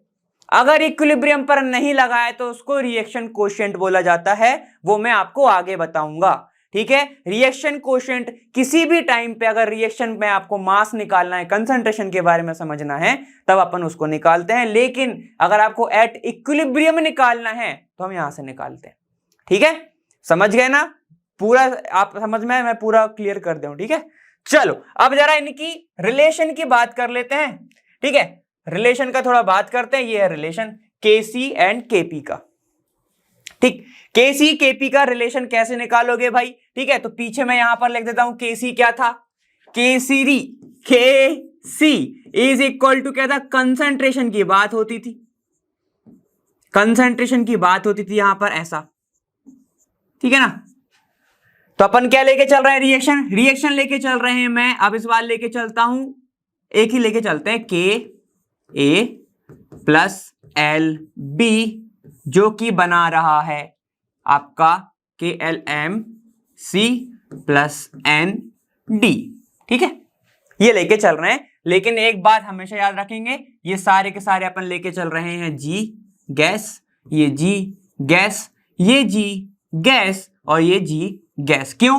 इसका पूरा रीजन है कि क्यों सर आप गैस लेके चल रहे हो, क्योंकि अगर एक्टिव मास सॉलिड का मैं देखूं तो वो हमेशा यूनिटी लिया जाता है, उसको प्योर कंसीडर करा जाता है। अगर एक्टिव मास मैं लिक्विड का लेके चल रहा हूं तो उसका जो एक्टिव मास है वो 1 कंसीडर करा जाता है, ठीक है? तो अगर चलो मान लो मैंने यहां पर एस ले लिया, मान लो मैंने यहां पर इसको मैं लेके चल रहा हूं क्या, एस, तो देखो फॉर्मूला कैसे बन जाएगा, ध्यान से देखना, active mass product upon reactant होता है, प्रोडक्ट क्या है C, और ये क्या है D, फिर ये A है, ये B है, इसका स्टोइचियोमेट्री है K, इसका है L, इसका है M, और इसका है G, ठीक है? क्योंकि अब सुनो, ये तो सारी की सारी गैसेस हैं, ये भी गैस है, ये भी गैस है, ये भी गैस है, इसका N है G नहीं है, गैस तो गैस है वो, ये सारी की सारी गैस है, ठीक है? क्योंकि ये सॉलिड बन गया तो इसको अपन मानते हैं प्योर सॉलिड, और लिक्विड का जो यूनिटी क्या होता है, एक्टिव मास, यूनिटी लेके चलते हैं, मतलब 1 लेके चलते हो, तो एक्सप्रेशन आपका बदल के Kc इज इक्वल टू हो जाएगा active mass of D n divide by active mass of A उसका पावर n, और एक्टिव मास ऑफ B उसकी पावर L, ठीक है? ये लेके चलते हैं। तो ये बात को हमेशा फीड करके रखो, क्योंकि इसमें कभी कभी फंस जाते हैं, ठीक है? हाईलाइट कर दूंगा मैं आगे, लेकिन अभी मैं जो समझा रहा हूं वो समझो, ठीक है? समझ में आ गया? चलो अब देखो केसी का एक्सप्रेशन क्या था, केसी का एक्सप्रेशन ऐसे दिखता था, है ना। केसी का एक्सप्रेशन ऐसे दिखता है, इसकी पावर के, ये एल, ये एम और ये एन। केपी का कैसा दिखेगा भैया, केपी का देखेगा पार्शियल प्रेशर का, ठीक है। ये हो जाएगा एम, ये भी हो जाएगा पी, ये हो जाएगा एन। यहां पर ये किसकी बात कर रहे हो, सी की, ये डी की बात कर रहे हैं, ये तो लिख लोगे अब। ये हो जाएगा पी ए, ये हो जाएगा पी बी, ठीक है, समझ गया ना ये। तो यहां पे मैं लगा देता हूं के, ये एल। के एक्स की बात करोगे तो वो एक्स में आ जाएगा, मतलब मोल फ्रैक्शन में जाएगा, चाई में आ जाएगा, जैसे आपको लिखना है। उसको एक्स नहीं बोलते वैसे तो, चाई बोलते हैं, लेकिन मैं एक्स बोल रहा हूं, ठीक है, समझ में आ गया। चलो अब रिलेशन की बात करते हैं, केसी और केपी का। कैसे सर निकालेंगे, तो बहुत इजी तरीका है, उसमें घबराने की बात बिल्कुल नहीं है। केसी चलो निकालते हैं। केसी इज इक्वल टू क्या होता है हमारा, concentration of C, concentration of D, concentration of A, concentration of B, ठीक है। अभी पावर अपन ने नहीं लिखी है, ठीक है ना, समझ में आ गया। अब देखो मुझे यहां से प्रेशर का रिलेशन निकालना है, मेरे पास कंसंट्रेशन है, मुझे प्रेशर का रिलेशन निकालना है, तो कैसे निकालूंगा, कैसे निकाल सकता हूं, तो समझते हैं, थोड़ा सा ध्यान से देखना, ठीक है। इसकी पावर अभी लिखना है क्या, के एल एम और एन। चलो या तो मैं यहां से आ जाऊं या तो मैं यहां से यहां चला जाऊं, ठीक है, दोनों तरीके से जा सकते हैं। अब केपी क्या होता है भाई, केपी होता है हमारा प्रेशर, प्रेशर कौन सा, सी का, प्रेशर कौन सा, डी का, प्रेशर कौन सा, ए का, प्रेशर कौन सा, बी का, ठीक है। चलो के एल एम एन। अब हम सभी जानते हैं ideal gas equation, PV is equal to क्या होता है, एन आर और टी, और पी को मैं क्या लिख सकता हूं फिर, वी अपॉन एन आर, ओ ये उल्टा हो गया ये उल्टा हो गया, N upon V R T, ठीक है, ऐसे लिख लो, एन अपॉन वी आर और टी, सही है। और मोल अपॉन वॉल्यूम बन गया ये क्या बन गया, देखो मोल अपॉन वॉल्यूम, और ये क्या होता है, number of mole upon volume को क्या बोलते हैं, कंसंट्रेशन, बोल सकता हूं ना कंसंट्रेशन। अरे भैया number of mole divide by volume, molarity हो गई, मोलरिटी क्या है, एक टाइप का कंसंट्रेशन ही तो है, कंसंट्रेशन लिख दिया मैं। तो क्या मैं इसको ऐसा लिख सकता हूं, देखो P is equal to CRT लिख सकता हूं, ठीक है। अगर मैं ये A के लिए बात चल रही है तो मैं क्या लिख सकता हूं इसको, PA is equal to CA, और R तो कांस्टेंट ही होता है, और T अपॉन कांस्टेंट टेम्परेचर पर लेके चल रहे हैं, ठीक है, समझ में आ गया। ये किस पर लेके चल रहे हो, एट कांस्टेंट टेम्परेचर, ठीक है भाई, समझ गए। चलो आ जाओ, तो ये हो जाएगा PB is equal to CB R T, B के लिए, PC के लिए हो जाएगा ये CC RT, ये P, और ये किसके लिए हो जाएगा, ये D के लिए हो जाएगा CDR, और ये T, सही है, ठीक है ना। अब ये सारी की सारी वैल्यू मैं यहां पर पुट करने वाला हूं, देखो क्या बन जाएगा, KP की जगह पे मैं पुट, यहां पे PC PD PA की जगह पे मैं ये वैल्यू पुट कर रहा हूं, तो क्या बनेगा, देखो ये बन जाएगा आपके पास, PA को मैं लिखूंगा CC RT, ये हो जाएगा CD RT, ये हो जाएगा CART, और ये हो जाएगा आपके पास CBRT, ऐसा डिवाइड कर दिया, ठीक है। ये हो जाएगा K, ये हो जाएगा L, ये हो जाएगा M, ये हो जाएगा N, ठीक है, इज इक्वल टू क्या चल रहा है, ये K और P। यहां तक क्लियर, यहां तक क्लियर की नहीं क्लियर, बहुत क्लियर हो जाना चाहिए, क्योंकि ये यहां से क्वेश्चन बना है। चलो अब देखो यहां पे मैं RT को एक साइड कर रहा हूं और कंसंट्रेशन को एक साइड लिख रहा हूं, तो कैसे लिख सकता हूं, देखो इसको मैं लिखूंगा KP is equal to CC CD CA CB CB, ठीक है। इन सब की पावर आपकी KLMN वो अब आप लिखेंगे ना। चल अब मैं लिख रहा हूं RT को, सिर्फ समझने की बात है, सिर्फ RT, बाकी सब तो इजी है। चलो अब RT को लिख रहा हूं, तो RT को मैं क्या लिख सकता हूं, देखो RT की पावर एक में M है, होल आर टी की, ठीक है। तो होल आर टी की पावर एक में n है, होल आर टी की पावर एक में k है, और होल आर टी की पावर एक में क्या है आपकी l है। बेस सेम तो पावर प्लस, ठीक है। तो इसको मैं लिखूंगा आर टी, ये हो जाएगा m प्लस n। सेम इसमें भी होगा, लेकिन जब ये ऊपर जाएगा तो क्या हो जाएगी, माइनस में हो जाएगी पावर। तो इसको मैं लिखूंगा अब माइनस k की power l, k minus k plus l, ये लिखूंगा। समझ गए ना इतना? तो ये भी प्लस होता, ऊपर जाएगा तो नेगेटिव लग जाएगा बस, ठीक है। तो देखो ये पूरा का पूरा क्या हो गया भैया, ये k l m n है ना। ये मैंने पहले ही बोल दिया कि पावर नहीं लिख रहा हूं। इस पूरे को मैं क्या बोल सकता हूं, ये बोल सकता हूं, सही है ना, गलत तो नहीं बोल रहा हूं। इस पूरे को मैं ये बोल सकता हूं कि नहीं बोल सकता हूं? सर बोल सकते हो, ठीक है। तो ये देखो क्या हो जाएगा, KP is equal to KC, और जरा पीछे चला जाए, देखो इसको मैंने क्या लिखा था, m प्लस एन माइनस के प्लस एल को क्या लिखा था, डेल्टा NG। तो यहां पर भी वही लिखा जाएगा, number of gas minus number of gases eight product side minus number of gases eight reactant side, क्या हो जाएगा NG। तो ये हो जाएगा आपके पास RTNG, डेल्टा NG। उसको थोड़ा अच्छे से लिख लेंगे क्योंकि ये अपनी फाइनल इक्वेशन है भाई, ठीक है। तो ये हो जाएगा आपके पास डेल्टा N और ये G, ठीक है। तो याद रखना इससे क्वेश्चन आया हुआ है, और अगर ये आप भूल गए, ठीक है, तो दिक्कत हो जाएगी, बहुत लंबा आपको सफर करना पड़ेगा, इधर उधर घूमना पड़ेगा, ठीक है। तो ये आपको पूरा याद रखने की कोई भी जरूरत नहीं है। आपको जो याद रखने की जरूरत है भैया वो यही है, ठीक है। इतना क्लियर, समझ में आ गया? ठीक। अब कुछ और बातें, जैसे कि अगर सर, सबको पता है क्या बात करने वाला हूं वैसे तो मैं, अगर सर डेल्टा NG की जो वैल्यू है, अगर डेल्टा NG की जो वैल्यू है वो ग्रेटर देन क्या है, NG की जो वैल्यू हो गई वो ग्रेटर देन 0 है, तो क्या होगा, तब क्या बोलेंगे अपन कि यहां पर KP is greater than KC।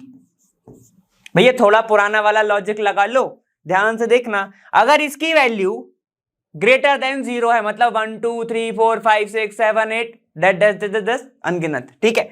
तो मतलब आपको KC के अंदर कुछ मल्टीप्लाई करना पड़ रहा है, तब जाके आप यहां तक पहुंच रहे हो, तो मतलब KP तो बड़ा है, ठीक है। और अगर डेल्टा NG की जो वैल्यू है वो स्मॉलर देन 0 है, तो आप तो समझ गए। अगर ये स्मॉलर देन 0 है, मान लो कि -1 है, -2 -3 -4 -6 कुछ भी है, तो ये वैल्यू छोटी आएगी। तो यहां पर मैं क्या लिखूंगा कि KP भैया बहुत छोटा है, इसलिए हमें डिवाइड करना पड़ रहा है, तो KC बड़ा है। अगर सर डेल्टा NG की जो वैल्यू है वो इज इक्वल टू 0 आ गई, और किसी की भी पावर 0 तो 1 हो गया, और जो भी अगर वैल्यू 1 हो गई तो क्या होगा, KP is equal to KC हो जाएगा। कितना इजी है, समझ गए? अब एक और चीज, अगर ये जो टेम्परेचर आपको दिख रहा है, आर तो फिक्स है, मान लो टेम्परेचर वेरी कर गया, ठीक है, तब क्या करोगे? और अगर आपका जो टेम्परेचर वो वेरी करा वो है 12 केल्विन, ठीक है, 12 केल्विन, तो यहां पे देखो क्या हो जाएगा, अगर मैंने यहां पर 12 केल्विन को पुट करा, ठीक है, इसमें वैल्यू कौन सी पुट करोगे, 0.0821 आर के अंदर, है ना। तो यहां पे मैं लिख देता हूं कि जो आर की जो वैल्यू जाएगी इसके अंदर, जो आर की वैल्यू जाएगी वो जाएगी 0.0821 लीटर ATM वाली जाएगी, है ना, लेट आत्माराम वाली, याद है मैंने तारक मेहता से आपको समझाया था, ठीक है। तो ये हो जाएगा ऐसे। और अगर अब टेम्परेचर जो है वो 12 केल्विन पहुंच गया, तो अंदर का जो प्रोडक्ट अगर आप करोगे तो 0.98 आएगा, तो जिसको अपन लगभग 1 मान लेते हैं। और अगर अंदर भी 1 हो गया तो तुम पावर कोई भी लगा लो, कोई भी पावर लगा लो, पॉजिटिव लगा लोगे, नेगेटिव लगा लोगे, तो आपका हमेशा क्या आएगा, KP is equal to KC ही आएगा, कुछ भी कर लो, ठीक है। तो याद रखना एट यहां पे लिख देता हूं मैं, देखो एट क्या हो जाएगा, अगर आपका जो टेम्परेचर जो है वो 12 केल्विन हो गया, ठीक है, तो Kp is equal to Kc आएगा। क्यों? क्योंकि इसका अंदर का जो प्रोडक्ट है वो 0.98 हो जाएगा लगभग, और 0.98 हो गया, ठीक है, तो क्या आएगा वैल्यू, लगभग अपन उसको 1 मान लेते हैं, और 1 की पावर कुछ भी रख लो, ठीक है। तो ये आपको बस याद रखने वाली चीजें हैं, बस इसको भूलिएगा नहीं, मैं उम्मीद यही कर रहा हूं, ठीक है। तो ये वाला जो पॉइंट है वो यहां का है, ठीक है, ठीक है ना। क्लियर हो गया रिलेशन क्या होता है, ये होता है। सारे टर्म्स एंड कंडीशन में आपको यहां तक पूरा बता चुका हूं, है ना। चलो अपन ने कहां से निकाला, किसी ने अगर पूछ लिया कि कहां से निकाल लिया भैया, कैसे आ गया तुम्हारा, तो बोल देना आइडियल गैस इक्वेशन हम जानते हैं, वहां से हमने निकाल दिया, ठीक है। क्लियर, चलो अब आगे चलें, आगे चलते हैं। आगे है KX और KP के बीच में, KX और KP। अच्छा एक चीज बता दो, एक चीज बताओ, मोल फ्रैक्शन जिसको अपन चाई से, या फिर मैं एक्स बोलता हूं जिसको, मोल फ्रैक्शन, ये ऐसे लिखना था, चलो मोल फ्रैक्शन ऐसे लिख देता हूं, मोल फ्रैक्शन एंड प्रेशर, क्या आप इनको जानते हैं? क्या आप इनको जानते हैं कि साथ में ये कहीं पढ़ते हैं कि नहीं पढ़ते हैं? पढ़ा है ना, डाल्टन्स लॉ, उसके अंदर अपन ने पढ़ा हुआ है। क्या पढ़ा है, ध्यान से देखना कि अगर मैं बात कर रहा हूं पार्शियल प्रेशर की, ठीक है, तो वो इक्वल किसके होता है भैया, mole fraction into total pressure, P total. सही है, सही है। तो इसको, किसको, इसको, ये जो दिख रहा है आपको, इसको, ये क्या है, पार्शियल प्रेशर ही तो है ना। क्यों भैया, सबका अलग अलग प्रेशर लेके चल रहे हो ना, ऐसा तो नहीं है आपने टोटल ले लिया, पार्शियल प्रेशर ही है ना ये। अरे फिर से देख लो, इधर आओ, इधर आओ, ये रिएक्शन लेके चले थे, ठीक है। अगर मैं इसके प्रेशर की बात कर रहा हूं पूरे रिएक्शन में से, तो ये पार्शियल हो गया, ठीक है, समझ गए ना। अब ये तो नहीं है कि मैं एक की अगर बात करूं तो वो टोटल हो गया, टोटल ए का प्रेशर, ऐसा नहीं है ना, ठीक है, समझ गए। तो ये पार्शियल प्रेशर ही लेके चल रहे हैं, तो जरा इक्वेशन को वापस से लिखेंगे, ठीक है। तो उसको जल्दी जल्दी लिख लेना अब। तो मैं लिख देता हूं KLM और ये N, ठीक है, ये आपका रिवर्सिबल रिएक्शन है, ये A, ये B, ये C, ये D, दोनों प्लस हो रही हैं, ठीक है। मैंने जल्दी जल्दी लिख दिया, आप लोग अच्छे से लिख लेना, ठीक है। ये ऐसी रिएक्शन है। KP क्या होता है, KP हमारा होता है पार्शियल प्रेशर ऑफ C, फिर से वही आ गया भैया, partial pressure of D, partial pressure of A, partial pressure of B। अब तक तो रट गया होगा, इतनी बार लिख लिया है ना। तो आप ध्यान से देखना, इनकी पावर मैं लगा देता हूं अलग नंबर से, मतलब अलग पेन से, KLM और ये N। तो देखो पार्शियल प्रेशर को मैं लिखूंगा मोल फ्रैक्शन, मतलब चाई इंटू P टोटल। तो ये क्या हो जाएगा, देखो अगर मैं PA के लिए लिख रहा हूं तो ये देखो मैं इसको लिखूंगा PA इज इक्वल टू चाई A इंटू P टोटल, ठीक है। P टोटल तो एक ही होगा, पूरे रिएक्शन का टोटल है, तो ABC थोड़ी बदल जाएगा। PB इज इक्वल टू चाई B इंटू P टोटल। अब कई लोग इसको मेरा प्लस साइन मान लेते हैं, तो ये मैं ऐसे इंटू बना देता हूं, तो इसके लिए मुझे माफी, ठीक है। तो PC इज इक्वल टू चाई C इंटू PT, मतलब P टोटल, PT मत करने लगना। PD इज इक्वल टू चाई D इंटू P टोटल, ठीक है। सारी वैल्यूज को जरा यहां पुट करके देख लो एक बार, देखो कितना मजा आने वाला है। तो ये हो जाएगा KP इज इक्वल टू, देखो PC को मैं क्या लिखने वाला हूं, इसको मैं लिखूंगा HIC, ठीक है, कंसंट्रेशन बंद, ठीक है। अब मैं देखो इकट्ठा बना रहा हूं, ठीक है। इसको मैं लिखूंगा चाई D, इसको मैं लिखूंगा चाई A, इसको मैं लिखूंगा चाई B, ठीक है, KL M और N। क्या बच गया, P टोटल। तो P टोटल को मैं लिख रहा हूं P total is equal to, क्या हो जाएगा, देखो इज इक्वल टू मतलब उसकी पावर M की power plus N divide by P total उसकी पावर कौन सी, K प्लस L। सही है, कोई दिक्कत। ये जब ऊपर जाएगा तो उल्टा हो जाएगा, और इस पूरे को मैं क्या लिख दूं, क्या बोलते हो इसको, क्या लिख दूं बताओ? इसको तो दिख रहा है आपको ऐसे ऐसे में, क्या मैं इसको पीछे वाला लिख दूं ऐसे, ये वाला लिख दूं इसको kx? तो बिल्कुल सर लिख दो। तो यहां पर हो जाएगा ये kp is equal to khi into p total, direct लिख रहा हूं उसकी पावर डेल्टा n और g। ठीक है, समझ में आ गया? तो ये आपके पास अब आ गए दो रिलेशन, जिसमें से एक भी नहीं भूलना है। ठीक है, मैं ये नहीं बोलूंगा एक दो भूल जाओ, मैं ये बोलूंगा एक भी नहीं भूलना है। ठीक है, क्लियर है? सेम कहानी इसमें भी होगी, डेल्टा एन जी पॉजिटिव तो केपी बड़ा, डेल्टा एन जी नेगेटिव तो के एक्स बड़ा, के एच आई बड़ा। ठीक है, अगर पी टोटल की वैल्यू, फिर से अब ये वाला थोड़ा सा नया है तो ये लिख लो। ठीक है, अगर इफ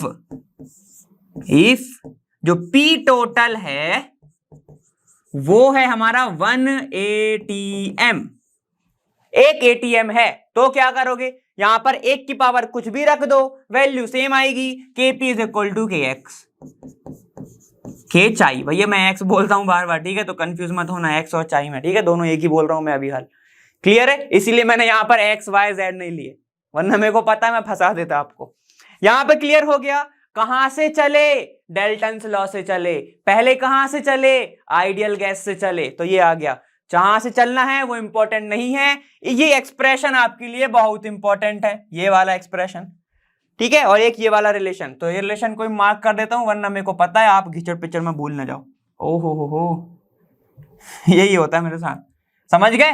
क्लियर है? तो अब इनके कुछ न्यूमेरिकल भी सॉल्व कर लेते हैं सर, तो बिल्कुल कर लेते हैं, लेकिन उसके पहले आप सभी ये सब लिख लो। ठीक है ना, तो ये सब लिख लो, एक बार वापस से रिवाइज करा देता हूं मैं। यहीं से चले थे, हाँ यहीं से चले थे। देखो समझते हैं ना थोड़ा सा। Law of mass action, law of mass action क्या है? ठीक है, तो इसको गोल्डबर्ग ने दिया था, है ना, लगभग, और उनके साथ एक और साइंटिस्ट थे, उन्होंने दिया था, वो इंपॉर्टेंट नहीं है भैया। ठीक है, अब रेट ऑफ जो केमिकल रिएक्शन होती है वो डायरेक्टली प्रोपोर्शनल होती है एक्टिव मास के।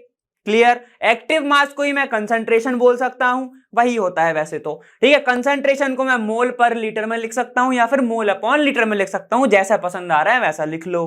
ठीक है, क्लियर है? तो अब ध्यान से देखना, मैंने क्या बताया था, रेट ऑफ फॉरवर्ड रिएक्शन क्या हो जाएगी, डायरेक्टली प्रोपोर्शनल टू उसके एक्टिव मासेस से। तो एक्टिव मास क्या है उसका, ए और बी है, तो ये लिख दिया, इक्वेशन नंबर 1 बन गई। जैसे ही मैंने प्रोपोर्शनलिटी का साइन हटाया तो के एफ आ गया। के एफ और के बी क्या है, रिएक्शन कांस्टेंट है, या फिर स्पेसिफिक रेट कांस्टेंट भी बोल सकते हो। ठीक है, रेट तो मैंने बैकवर्ड के लिए लिखा तो ये हो गया। और अब हम सभी जानते हैं, यहां पर आप सभी के लिए लिखा हुआ है, हम सभी ये जानते हैं कि इक्विलिब्रियम पे मैं बात कर रहा हूं तो रेट कांस्टेंट नहीं होता भैया। देखो, rate of forward direction, forward reaction, और रेट ऑफ बैकवर्ड रिएक्शन जब कांस्टेंट हो जाए तो उसको इक्विलिब्रियम नहीं बोलते, जब सेम हो जाए तो उसको इक्विलिब्रियम बोलते हैं। ठीक है, तो एट इक्विलिब्रियम दोनों सेम हो गए, देखो इक्वल हो गए, इक्वल हो गए तो मैंने ये वैल्यू लिख दी, फिर के एफ अपॉन के बी, के सी आपके सामने है, के सी को, के जो है सिर्फ जो के है वो इंपॉर्टेंट है, उसको बोलते हैं इक्विलिब्रियम कांस्टेंट, जो सी है वो कंसंट्रेशन की टर्म में अपन उसको डिनोट कर रहे हैं, इसलिए के सी लिखा। ठीक है, आपने देखा कि के जो सी है वो सी तो बदलता रहता है, पी हो जाता है, कभी चाई हो जाता है। ठीक है, तो अगर मैं प्रेशर की टर्म में लिख रहा हूं, ये पार्शियल है, तो ये हो जाएगा ऐसा। ठीक है, यूनिट हो जाएगी एटीएम एनजी, एनजी क्या है आपका, जो भी गैस आपकी चेंज हो रही है, ये आपका केएक्स। ठीक है, समझ गए? फिर हमने क्या देखा, फिर हमने देखा अलग अलग रिलेशन के लिए मैंने समझाने की कोशिश करी, लेकिन मेन जो है आपको दिमाग में बता के रखना है, अगर एक्टिव मास ऑफ सॉलिड और लिक्विड है तो यूनिटी लेके चलते हैं, मतलब 1 लेके चलते हैं। चल फिर कुछ नहीं, रिलेशन चला है, आइडियल गैस से चले, तो आइडियल गैस यहाँ पे नाम भी लिख लो भैया, वरना बोलोगे कि कहां है आइडियल गैस, आपने लिखा ही नहीं था। तो ये है ideal gas equation, ideal gas equation. कोई रिस्क नहीं लेने का, मुझे को सेफ चलने का है। ठीक है, ये क्या है आपका डाल्टन्स लॉ। ठीक है, ये क्या है आपका डाल्टन्स लॉ। ठीक है, अब मुझे तो सेफ चलना है भाई, मैंने सब बताया है ना। चलो अब अपन ने क्या करा है, फिर कुछ नहीं करा है, अब अपन थोड़ा सा आगे चलेंगे, क्वेश्चन के दिए डिस्कस करेंगे। ये इसको लिख लेना, अच्छे से पढ़ाई कर लेना, चैट पे बात मत करना हो। चलो अब थोड़े एग्जाम्पल से समझते हैं कि भैया वो क्वेश्चन पूछता कैसे होगा। तो देखो Kc फॉर अ रिएक्शन, आपको ये रिएक्शन दी गई है, सारी की सारी गैसेस में है, तो बहुत अच्छी बात है। At 600 degree Celsius is 61.7, calculate Kp, what is the unit of Kp for the above equilibrium. ठीक है, यूनिट तो आप अभी निकाल दोगे 1 मिनट में मेरे ख्याल से, अभी मैं बताता हूं कैसे। देखो सबसे पहले तो Kp और Kc के बीच में रिलेशन पता होना चाहिए। क्या होता है, ध्यान रखना एक चीज, देखो जो Kp है यहां पर भी पीछे Kp है, मतलब Kp के ही इक्वल में दोनों चीजें हैं, ठीक है ना, Kp के ही इक्वल में दोनों चीजें हैं, तो Kp इज इक्वल टू या तो Kc होगा या तो Kx होगा, और Kx या फिर K चाहिए आपको दिख जाए तो उसमें सिर्फ प्रेशर लगता है। ठीक, तो यहां पे अपन को ये वाला रिलेशन पुट करना है, Kp is equal to Kc RT delta Ng। चलो तो यहां पे पुट करते हैं, क्या हो जाएगा, Kp इज इक्वल टू केसरी, ठीक है आपके पास RT डेल्टा N और G। डेल्टा Ng कैसे निकालते थे, number of product, number of gases at product side minus reactant side. कितनी गैस है, एक गैस है, यहां पर कितनी है, ढेर सारी है, तो चलो निकालते हैं। डेल्टा Ng कैसे निकालोगे, प्रोडक्ट पे एक गैस है, माइनस रिएक्टेंट पे कितनी गैस है भैया, 1/2, ये दिख रही है 1.5 सी, ठीक है, प्लस 1 है, सही है, ठीक है। तो ये कितना हो जाएगा, देखो इसको डायरेक्ट ओपन कर देते ना तो फिर ज्यादा दिक्कत भी नहीं आएगी। देखो यहाँ पे आपको क्या दिख रहा है, क्या दिख रहा है, कुछ नहीं दिख रहा है, ठीक है। देखो delta Ng is equal to 1 - 1/2, -1 से माइनस कैंसिल, तो ये होगा डेल्टा Ng 1/2, वो भी माइनस में, ठीक है। इसीलिए मैं इसको क्यों ही कैलकुलेट करूं, 3/2 लिखूं फिर 3/2 का वापस एलसीएम लूं, कोई मतलब नहीं है। चलो डेल्टा Ng आ गया -½ तो आप पहली पुट करेंगे। Kp है क्या हमारे पास, नहीं है, Kp निकालना है, तो Kp इज इक्वल टू, देखो क्या हो जाएगा, Kp, Kc है क्या 61.7, क्या है Kc, तो यहां पे रखेंगे 61.7 इंटू R कितना दिया हुआ है 0.082, तो यहां पे पुट कर दो 0.082, ठीक है। टेम्परेचर कितना है 600, लेकिन डिग्री सेल्सियस, तो केल्विन में पुट करना पड़ेगा। तो क्या करेंगे भाई, इनटू यहां पर रखूंगा मैं 600 प्लस 273, तो ये बन गया केल्विन में, बड़ा ब्रैकेट लगा लेते हैं, फॉलो कर लेते हैं मैथ थोड़ी, ठीक है। डेल्टा Ng मतलब इसका हाफ। अब एक काम करना, ये तो कैलकुलेट आप कर सकते हो, इसको तो मैं कैलकुलेट करके क्या ही बताऊंगा, इतना तो कर ही लोगे आप, ठीक है, उम्मीद कर रहा हूं। बाकी वैल्यूज देख लो सब सही है, ये हो गया अपना क्या है, ये है Kc RT और ये अपना डेल्टा Ng, ठीक है। तो लगभग मैं आपको सीधा आंसर बता दे रहा हूं, लगभग 7.29 आपका Kp, ठीक है। अब बात आ गई आपकी यूनिट की, बहुत छोटी सी यूनिट की कैलकुलेशन है, क्या करोगे, यूनिट Kp की क्या होती है, Kp की यूनिट क्या होती है भाई, करके दिखाऊं क्या, अभी तो मैंने आपको बताया, तो देखो पीछे Kp की यूनिट पढ़ी है ना अपन ने, ये देखो Kp की यूनिट ATM डेल्टा Ng होती है, तो देखो डेल्टा Ng की वैल्यू क्या आई है आपकी, तो ATM डेल्टा Ng की वैल्यू आई है ½ तो ये आपका आंसर हो जाएगा, क्यों ही पूरा कैलकुलेट करोगे। अब देखो इसको कैलकुलेट भी कर सकते हो, कोई दिक्कत नहीं है, लेकिन मैं एक बार बस आपको हिंट दे देता हूं कैसे करोगे।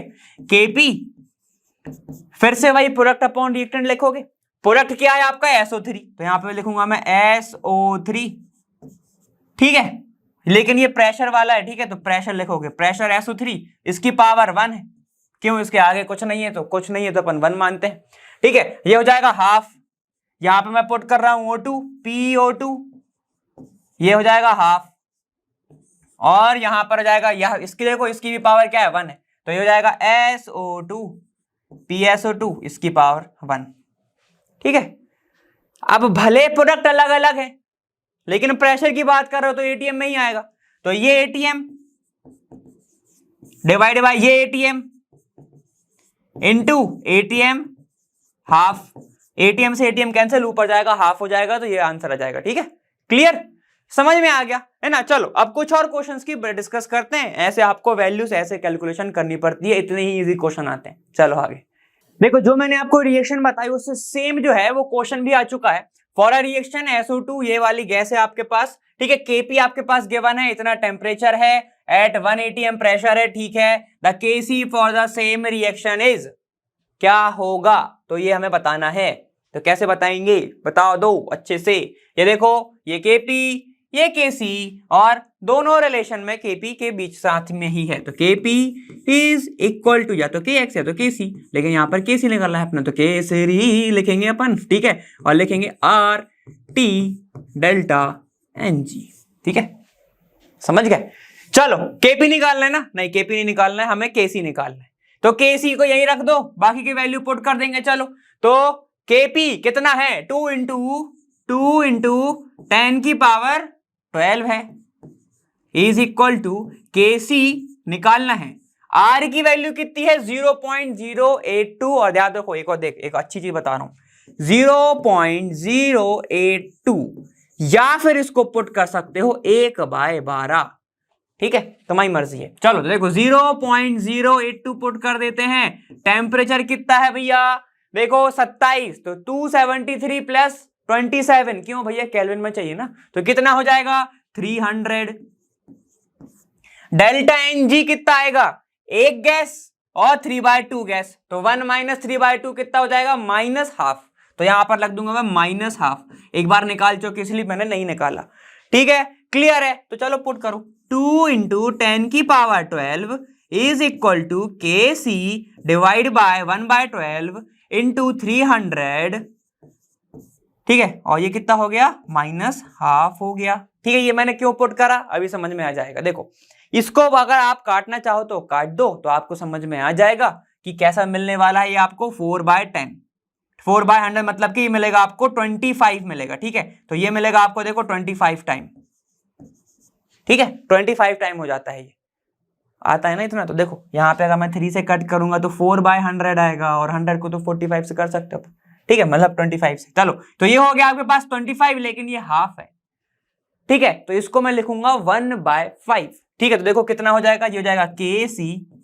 इज इंटू, ये हो जाएगा आपके पास 25 की पावर ½ तो मैं चाहूं तो इसको 1/25 का ऐसे लिख सकता हूं, ठीक है। तो ये कितना हो जाएगा, 2 इंटू 10 की पावर 12, ठीक है, तो ये हो जाएगा 10 इंटू 10 की पावर 12 इज इक्वल टू Kc, समझ गए ये कैसे आया, डायरेक्ट कर दिया मैंने, ठीक है। ये हो जाएगा 1/5 ऐसा, Kc इज इक्वल टू 1/5। अब ये भी 1/5 भी कैसे आया वो भी देख लो एक बार, 1/25 का हाफ है भैया ये, ठीक है, तो √1/25 को मैं लिख सकता हूं ना 1/5, तो मैंने ऐसे पुट करा, ठीक है। चलो तो ये इसको मैंने 5 को डायरेक्ट इंटू करा दिया, 2 से तो 10 आ गया, इसको लिख सकता हूं 1 इंटू 10 की पावर 13 इज इक्वल टू Kc। अगर ये ऑप्शन दिख रहा है तो टिक करो, नंबर पाओ, आगे बढ़ो। 1 इंटू 10 की पावर, अच्छा ऑप्शन तो है ही नहीं, तो आंसर बस लिख देना 1 इंटू 10 की पावर 13। क्लियर, इजी है। सबसे अच्छा क्या लगा होगा, सर ये लगा, बहुत आसान पड़ जाएगा, याद रखना इसको। तो आप अगर चाहो तो लिख सकते हो कि जो R की वैल्यू वाली कौन सी लीटर ATM वाली, R इज इक्वल टू जो 0.0821 होता है, या फिर कई जगह पे 31 लिख के दे देते हैं, वो आपकी मर्जी, ठीक है। कौन सा, आत्माराम तो का राम बड़ी, आत्माराम वाला, ठीक है, आत्माराम वाला, ठीक है। चलो मोल इनवर्स, इसको मैं लिख सकता हूं 1/12 लीटर आत्माराम तुकाराम बड़े, ऐसे, ठीक है, समझ गए। तो आप ऐसा चाहो तो ऐसा भी लिख सकते हो। क्लियर है, समझ में आ गया। चलो नेक्स्ट क्वेश्चन करते हैं। देखो अब एक जो क्वेश्चन है वो आया है 10 अप्रैल को 2023, मतलब एकदम अभी अभी। क्या पूछ रहा है, the number of correct statement involving equilibrium in physical processes from the following is. अब इसमें से कितने नंबर ऑफ स्टेटमेंट इक्विलिब्रियम के सही हैं वो आपको बताना है, ठीक है। चलो पहला क्या है, equilibrium is possible only in closed system at a given temperature. तो भैया ये वाला एकदम सही है, क्यों, देखो एग्जांपल, गैस बनी लिक्विड बना, मतलब लिक्विड से गैस बनी, फिर लिक्विड से गैस बनी, समझ रहे ना, गैस से लिक्विड, लिक्विड से गैस, गैस से लिक्विड, लिक्विड से गैस। कब, जब आपने जो है वो ऊपर वेसल को क्लोज करके रखा है। लेकिन अगर आपने ओपन कर दिया तो गैस बनी, गैस बनी, गैस बनी, समझ गया ना। तो वहां पर क्या है, रिवर्सिबल प्रोसेस नहीं हो गई, इरिवर्सिबल हो गई, इक्विलिब्रियम अटेन होने का समय ही नहीं है। चल, both the opposing processes occur eight same rate. देखो इनने बात करी है रेट की, तो मैंने बताया था अगर कांस्टेंट हो गया तो इक्विलिब्रियम नहीं बोलते, अगर सेम हो गया तो इक्विलिब्रियम बोलते हैं। Clear. When equilibrium is attend at a given temperature the value of all it's parameter become equal. तो बिल्कुल नहीं, ऐसा नहीं होता है। याद रखना एक बात, इक्विलिब्रियम में हम ये बोलते हैं कि जो कंसंट्रेशन है अब कांस्टेंट हो गया। ये नहीं कहते कि कंसंट्रेशन हमेशा सेम हो गया, ठीक है। कंसंट्रेशन क्या बोला जाता है, कांस्टेंट हो गया, ये नहीं कहा जाता कि सेम हो गया। चल, for dissolution of solid in liquid, मतलब कि सॉलिड इन लिक्विड की बात कर रहा है, मतलब शक्कर इन पानी, नमक इन पानी। The solubility is constant at a given temperature. बिल्कुल, सॉल्युबिलिटी क्या हो जाती है, कांस्टेंट हो जाती है, मतलब कि टूटना जो है वो कांस्टेंट हो गया ना टेम्परेचर पर। टूटना मतलब एक सॉलिड था, ए से बी बना दिया, समझ गया ना। रिएक्शन कैसी होगी इसकी, अगर मान के चल रहा हूं यहां पर क्या है आपके पास, सॉलिड है, सॉलिड टूट रहा है तो ऐसी रिएक्शन कराएगा, ए प्लस बी बना रहा होगा, ठीक है। तो इसकी सॉल्युबिलिटी क्या होगा, कांस्टेंट होगा इक्विलिब्रियम पे, तो ये बोल सकते हैं इसको, ठीक है। तो ये वाला पॉइंट भी सही है। इसका जो आंसर होगा वो होगा 3, या फिर मैं लिखूंगा सिर्फ 3, जैसे लिखना हो आपको, ठीक है। नंबर ऑफ स्टेटमेंट पूछा है, क्योंकि सारे स्टेटमेंट को लिख के मत जाना, मल्टीपल चॉइस क्वेश्चन है ये, ठीक है, मल्टीपल आंसर क्वेश्चन। क्लियर है, समझ में आ गया, ठीक। चलिए फिर आज की वीडियो के लिए सिर्फ इतना ही। अगले वाले वीडियो में अपन रिएक्शन क्वोशिएंट के बारे में समझेंगे, ठीक है। तो अब आप इसमें नोट्स अच्छे से बनाना, और ये वाली जो वीडियो में मैंने जो लॉ ऑफ मास एक्शन बताया हुआ है वो बहुत ज्यादा इंपॉर्टेंट है, ठीक है। चलो अब प्रैक्टिस करना, बहुत ज्यादा मजा आएगा क्योंकि आप क्वेश्चन करने में, क्योंकि आपसे सब बनेगा। अब मैं मिलूंगा आपसे आने वाले वीडियो में, और मैं मिलूंगा वहां लर्न हब फ्री है पर बैसमा। थैंक यू सो मच, ख्याल रखिए।